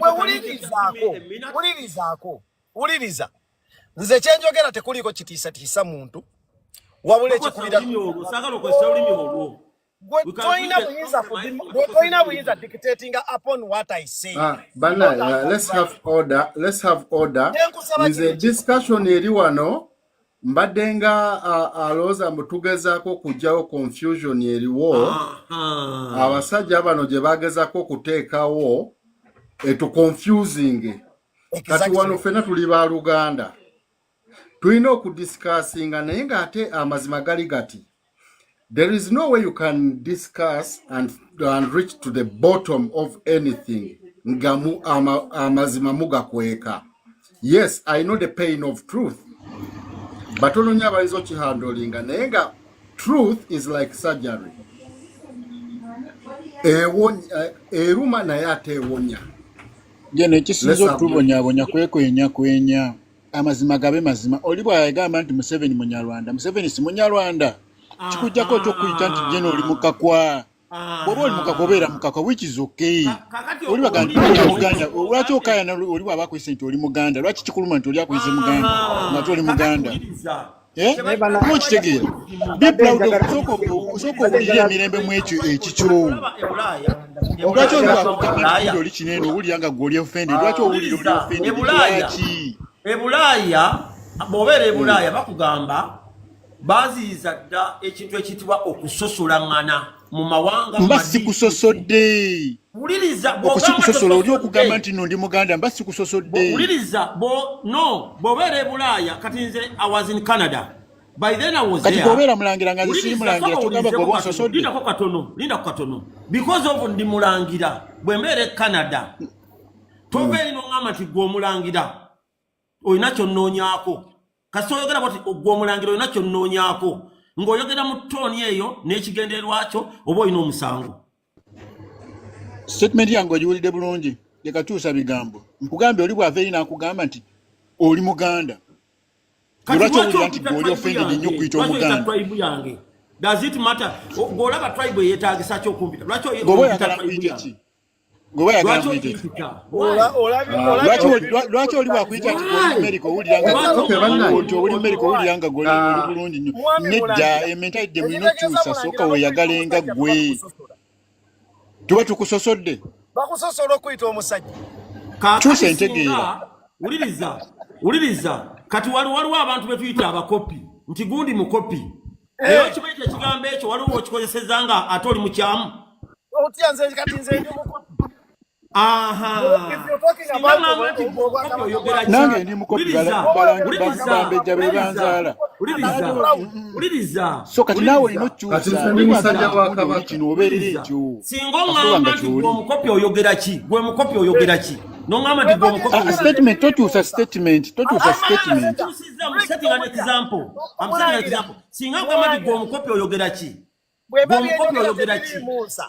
mba byenjogera tebiriimuusa n'ogamba nti gwe omukopi oyogera ki oba oba onnangidde obukopi nze njogera ebyensanga gwe omulangira gw'oyogedde ebitali byansa era ofundikira gwe weekubye omusumaali nja kuwa ekitibwa kakati kyenkugambye gwe mulangira ekikubuzabuza kyekino nze bwe mbeera nga ndi mukopi nga byenjogera tebirina nsa ebintu byakola ndi mukopi oyo ayeeyisanga mukopi oli mukopi toyogera mu bantu oli mukopi oyogeranga mukopi era mbeera mukopi kati kitekimanyi mba ndi mukopi mbeera mukopi oba kitegedde n'omulangira okweyisanga atali mulangira nti kimugjaako kubeera mulangira kitegedde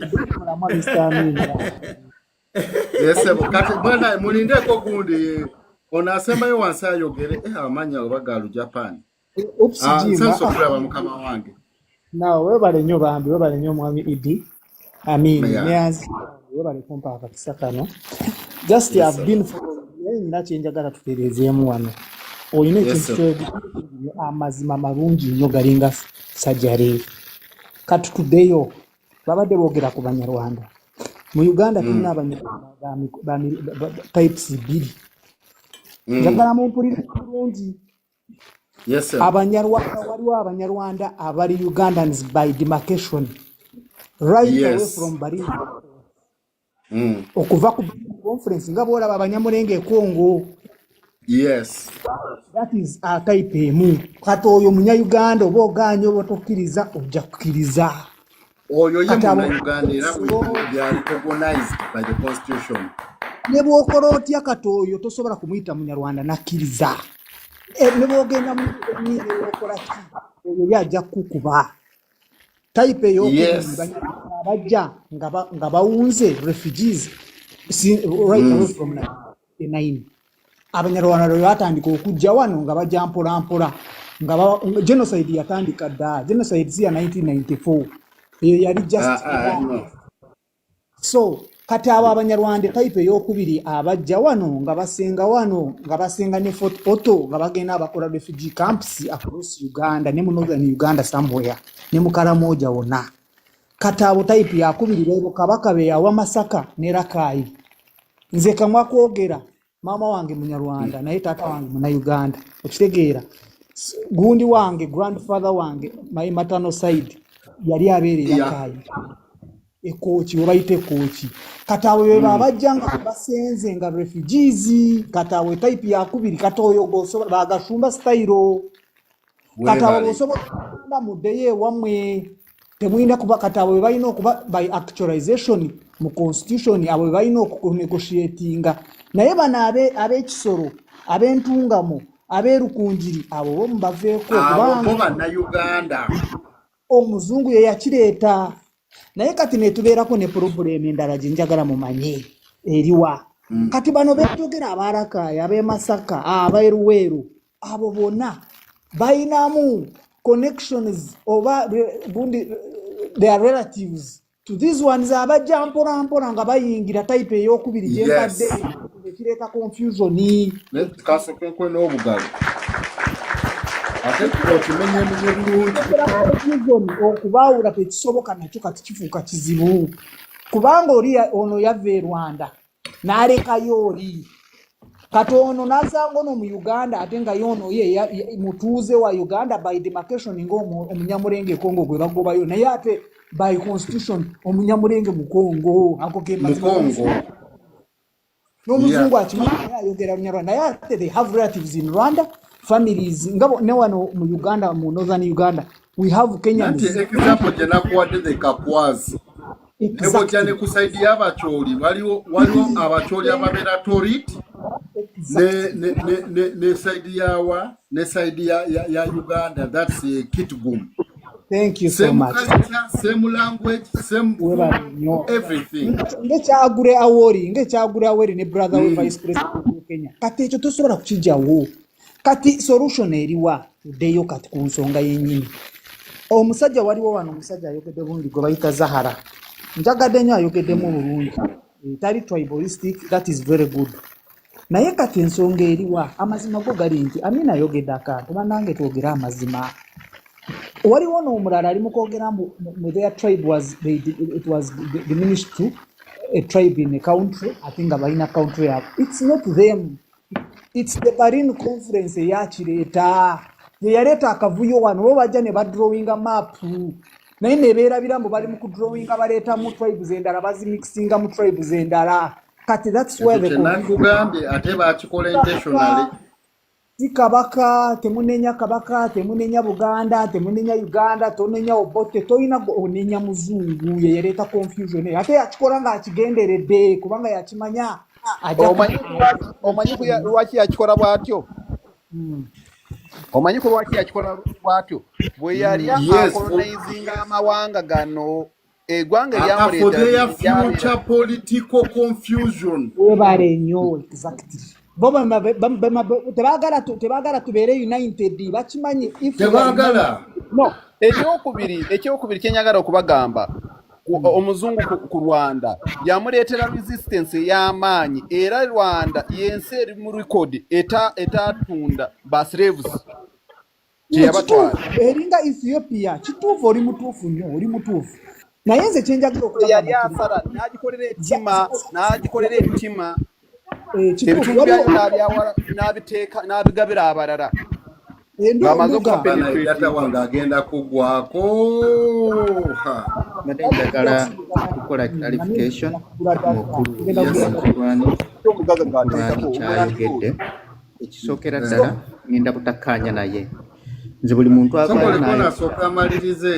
kagireke maliriza mangu kamalirizeko akantu katono mbadde njagala ku bottom line eriki omuntu yenna ayimirira n'agamba mbu abanyarwanda baddeyo oli mu kwerimba kyo kisoko kiveeko it is very complex tekisoboka abanyarwanda bajja wano lwa kabaka nze nkugambye naffe wennaffe wano ne Amini nga waali buli omu yenna wano ogenda kudda mu famire yo ogenda kusangamu ng'olinamu lineage y'omunyarwanda tajja kubula kati ojja kusanga ng'oli mu kulwana ne muganda wo kazini wo biki eyo topic mbadde njagala tugigalewo naye tunoonye way forward tukolaganye tutya okuzimba gwanga that's all for now thank you you're welcome brother kankongera obugalo nakatulaba kunyonyola kunyonyoddeko naye mutegere ekintu kino Amini ogeze n'oyogera akagambo oyogedde ekigambo wangi oyogedde ekigambo bongerezaako k'oyo omwami olindeko ogambye sajjale ennungi eruma naye ewonya okitegeera kati obuzibu bwaffe bwe bw'okutya ekiso ne tutaagala kugenda na option eyo omanyi obuzibu ebizibu bino byolaba byetwogerako zino zirabika zaali dibeti z'abantu abaaliwo okusooka naye ne zigaana era okufunirwa eddagala ne zivaamu ebintu ebizibu ebinene ng'ekizibu kye mwalaba ekyayitira kye yaliko nga atta abajju okitegeera Jeffa nze obuzibu mbulaba wano mbulaba ensonga eyo tutera nnyo gidiscussinga politically exactly terina kuba politically singa tokiteeka mu kutegeera butegeezi ng'abantu tulina kiteeka mu kutegeera ate nga tudiscussinga n'omutima ogw'obuntu n'ekirala omuntu akeera ku makya n'ogamba mbu abanyarwanda bagende omwoyo gwa Africa oba tonnaba kugukona gwe ng'omufirika because there wouldn't have been any difference between me and the person from Rwanda. There's no any difference. Because yes, sir. Somera safari namba ya kutereko kadata. Naji musende kidada 0757 25 777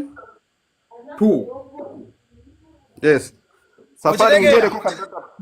Gundi ndaba debate kute omubabiro sagala kuvaawo kati ndabe ekintu kitandise okunyuma tuli bantu banse ba musayi gumu ng'abafirika era abazungu mwenaba mukirindike abazungu okututemaatemamu n'okutugattagatta ne batumixinga ekyali ekigendererwa kyabwe tuleme kwegatta kubalwanyisa because bamanyi certain point bayina engeri gye bajjangu otuconfusinga nga bayina we batandikira akufuula bulungi wano n'afuula oli omubi ne mukubagana lwebale nnyo divide and rule bagita divide and rule divide and rule mulina okumanya nze kye nandirowoozezza omuntu yenna alina munnayuganda yandikedde ku makya n'agamba nti omuntu mukyamu yanditunuulidde nti omuntu ono atandise okweyisa akola ebikolwa ebikyamu ebivumaganya obutuuze bwe mu nsi kubanga ffenaffe gye amawanga gonna ge tuwaŋŋangukiddemu tufunye obutuuze bw'amawanga ge tulimu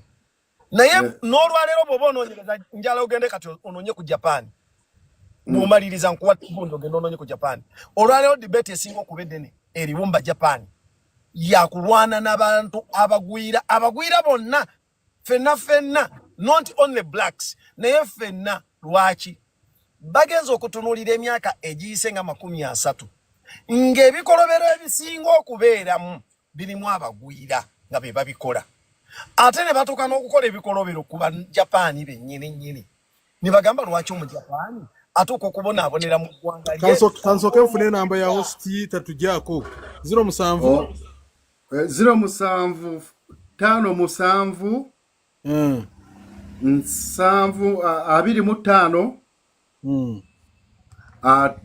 777 2 teisemu 0757 25 yeyo kankutere kudata tuduka webale nnyo olaba kati safari nagambye ensonga eno wadde tulina enzikiriza zanjawulo naye tugenda kutuuka we tulina okukwataganira we tujja okufuna the way out in a peaceful manner, in a brotherly manner. Waliwo kyenyagala okubuuza kulwaki buli muganda afuna ku ssente awasayo omukazi owokubiri omunyarwanda nobwamubula agenda erwana n'amukima ate be basooka okupakirira ekyo agati ngenda kuddamu bwenti nze njagala kuddamu bwenti muntandikwa amawanga eggwanga lye twasinga okuwasaamu lyali ggwanga lya Bunyoro lwaki data bw'obanga omulabye ng'ongamba Bunyoro Kisala Kingdom yali esinga obunene mu kiseera ekyo era bwe twalinga tukola ennumba ze twasinga okukola twazikola ku Bunyoro Kitala era amasaza agasinga gonna bwe twakwata gaali ga Bunyoro buli gye twagendanga okulumba mu bye tudda nabyo tudda ne kye bayita omunyago ogwo twaleeterangamu abakyala mu munyago nga tuleeteramu abakyala ebisolo n'ebinyonyi n'abaana bitwakozesanga nga abaddu n'abakyala okubawasa ng'ekigendererwa mu kyo kugezaako kugejja mu muwendo nagambye ku ntandikwa byali ebika 5 eby'abantu abaganda eventually ne tukuyetinga ebika kati olwaliro tulina ebika 5 nebaala gye twagenda tulumba ensonga erwaki 5 2 kyemuva mulaba nti twettanira nnyo okuwasa abakyala abanalwanda olwezi twagala nnyo ekintu ekirungi abakazi abanyalwanda naddala abatuusi balabika nga balungi okuba mukubawasa tugezaako okutabulatabula muki bayinga mu buli family mwe bali 07557 25 emisanvu 3 n'osembyayo 2. Okay. Mwe mwalinga mutulaba abaganda nga tuzaala baana ab'ennyinde nene abantu bati abanarwanda bwe bajja ne bajjako abanyoro temukyagendayo mazateno bano bebalina waaka bunyolo kye yayina lwaki tetwagendayo nino ndi batuuka ekiseera abanyoro tebaata kalica yaabwe bo tebeerabira waabwe era bangi baddangayo ewaabwe so ffe bwe twafuna bano abanalwanda abaali bamaze okuva ewaabwe nga n'embeera mbi tebalina ngeri gye baddayo kosi balina n'ebirungo ebirala ebisukkawo ebyatuleetera okubeesibako n'okubanywerako ebirungo ebyo olwaleero bye bikyatusindiikiriza kizibu nga bwe mwogedde obuzibu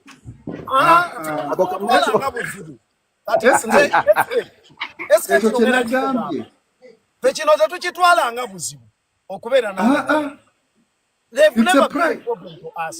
wabula waliwo a few people abakolera obukyamu mu Bannarwanda ne baagala okutta ekintu ekyo nga n'olaba bwe mugambye abanankole bangi nnyo bannaffe be tuli nabo mu struggle balowooza nti abava mu west bali bulungi era balowooza nti buli muntu ava mu west ayogera mubangi nnyo bakomulezi bajja ng'ayogera katono ne mugamba awo yalabika na mbega okitegeera mentality eyo ekyatulimu etulowoozesa nti buli ava eri akola ki afunamu which is not right. Naye kyensaba tutegeere ffenna kyensinga okusaba tutegeere ffenna naye amiri lwaki okuwa data kuganye nkozesa MTN to give you no Airtel kiganye leka nsooke ndaba MTN I'm using my MTN to buy Airtel data. Kwata MTN ku MTN. Anta akozesa Airtel. Tekisoboka. Tekiriyo. Nisebo. Sebo. Mukitegero okuva n'olwaleero. No, what if what if I send him direct ku depositing and yegulira? Okay, let me get MTN. Ekyo kiyitamu. Amini. Amini. Yes. Soko lindemu mwana tufune data bagenda kutuyuwa. Okay. The number MTN, do you have somewhere to record? 074. Bakusindikira sente tuwegulira. Nsobola okugula. Ngula. So bwe siri ko yatero ja kwegulira. Yeah, kwegulira. Let me do so. Okay, fine. Mugene maso. Nsebo SK Abanarwanda tebatuleeteranga ko kizibu. Naye waliwo abakozesa ekintu kino politically. Nga bo kibazanyira najja ne yeefuula ajidde mu eyo kategori era be basinga n'okutambuza ekintu ekyo nti Abanyarwanda tubalinako obuzibu. Ffe tetubalinako. Ekyamazima kiri. Si kipya nti tekyakoma ku bajjajjaffe be bawasanga Abanyarwanda. Naffe ffe nnyini Abanyarwanda mu famire zaffe mwe bali. Ate tetubalinako obuzibu. Kubanga sigenda kutta mwana kutta mukyala ndeko omwana we kati eske bolaba abana bange Mwami Jeff obedde oyogera sokusirikeko abantu abasinga okukola ensobi mu kintu kino omanyi kakati nze nga bwe nabagambye seetuuma bwetuumi ndi musajja mulangira nva mu Ssekabaka Kateregga ffe tuli ku Namulondo naye mbadde mbasaba ebintu ebimu bwe tuba tubyogerako omuntu omu bw'aba alina hayiraaki ye mwayogeredde muweeyo chance kebera amini kyakakati zo muweeyo ka benefit osobola okukola ki kakati olaba ffe ng'abalangira buli lwe tuwulira omuntu mu byobufuzi bino ng'agamba abantu ti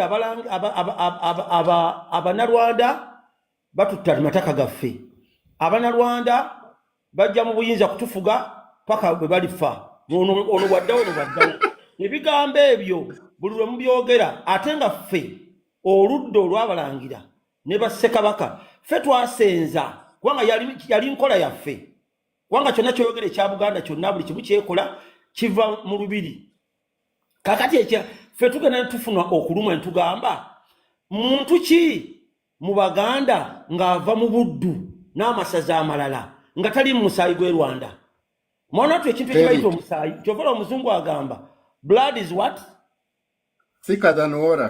thicker than water ekintu ekyo kiba kirina kyekitegeeza kati nze nalaba nga tukola ensobi nga tuwaba ngaba abanabyabufuzi kubanga be bakireeta era bw'otogamba mu tebiriiwo era oli bw'akyogera nga mukulembeze waliwo abantu abakiteeka mu bwongo ekintu ekyo tulina okusaabulula era gwe mulimu gw'olina okukola ezimu ku nsobi ezikolerwa abantu abavuganya mu byobufuzi ne bakulembeze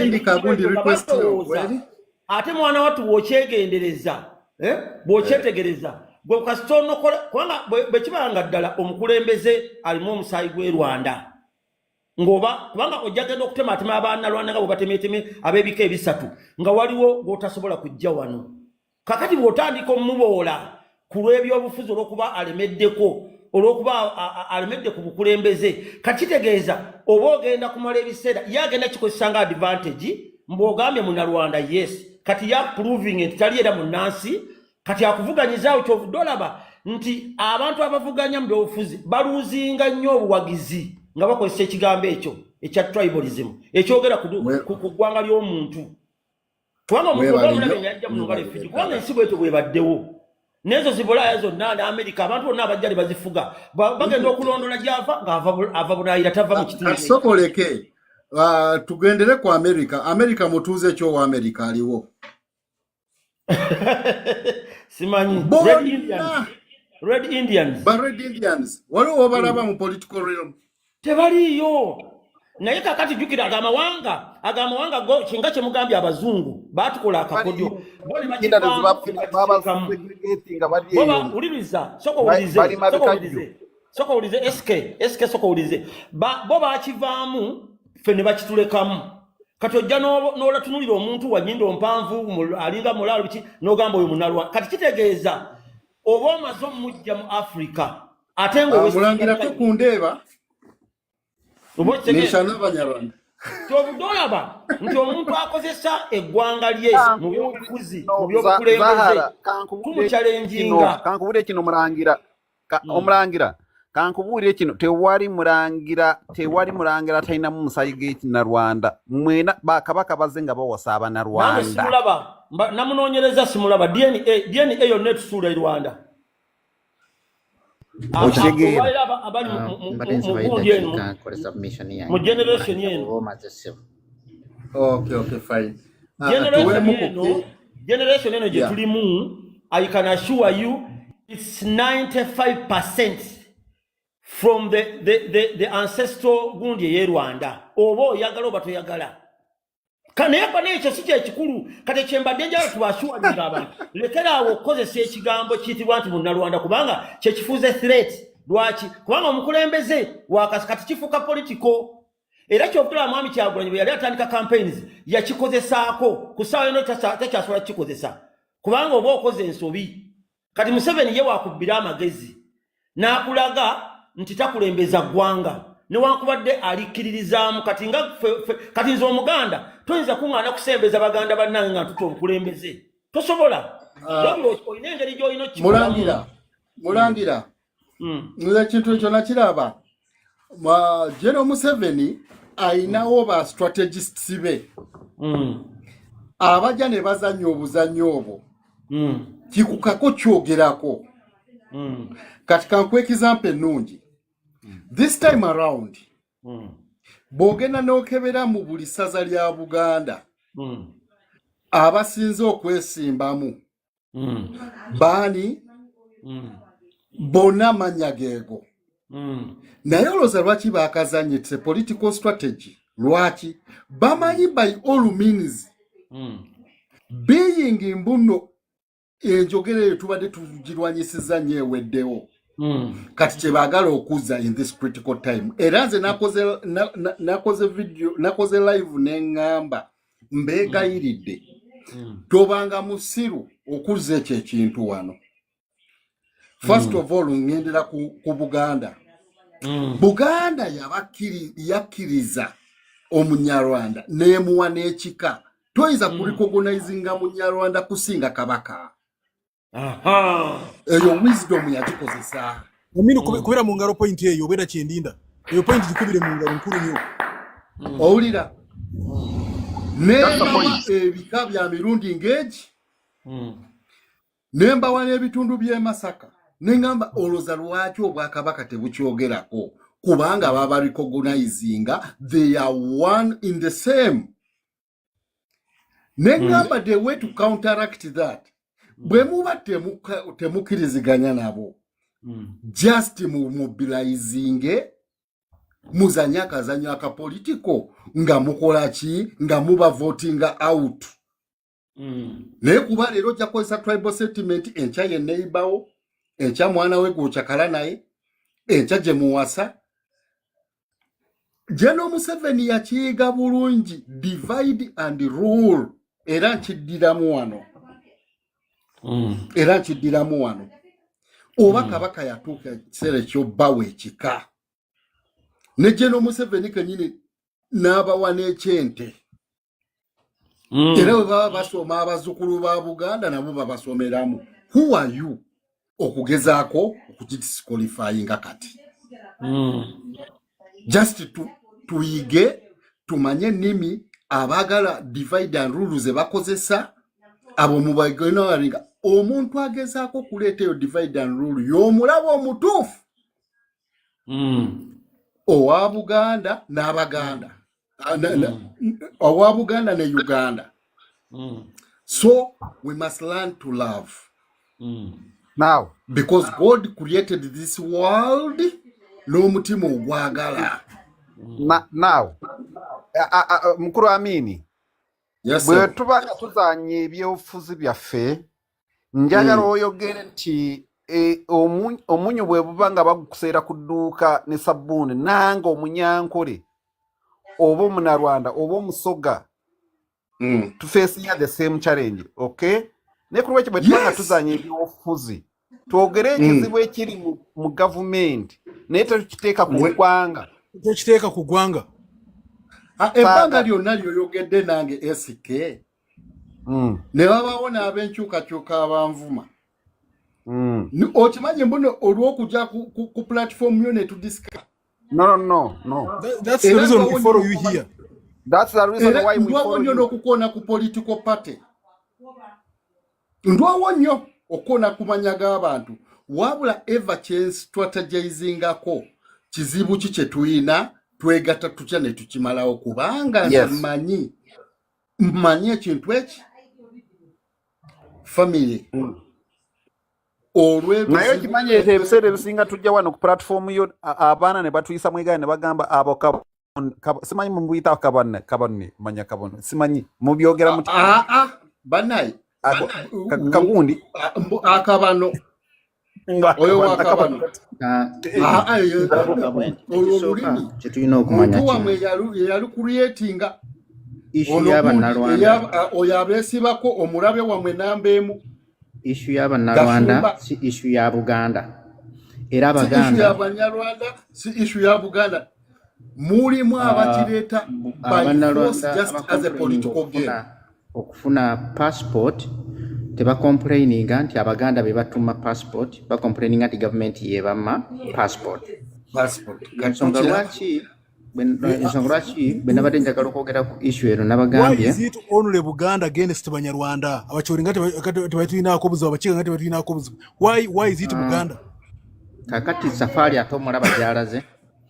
Safari Atawe ensonga eyo omukiga tansosolangako omulugwara tansosolangako angamba nti de wamwe muganda gy'obeera nti kati safari mulabira ddala ekintu kyasinze okuleeta wuno no mu comment section akikugambe nti de wamwe tujja pagula n'ebijja kati okijjeewa nti muganda amugambye akijjeewa nti muganda bayinza okuba yeyo gurupu yennyini gye twogerako kati gye tugezako okufindinga solution yakyo ebyo ebitwalwa tubijjewo okitegeera nga yeye yeete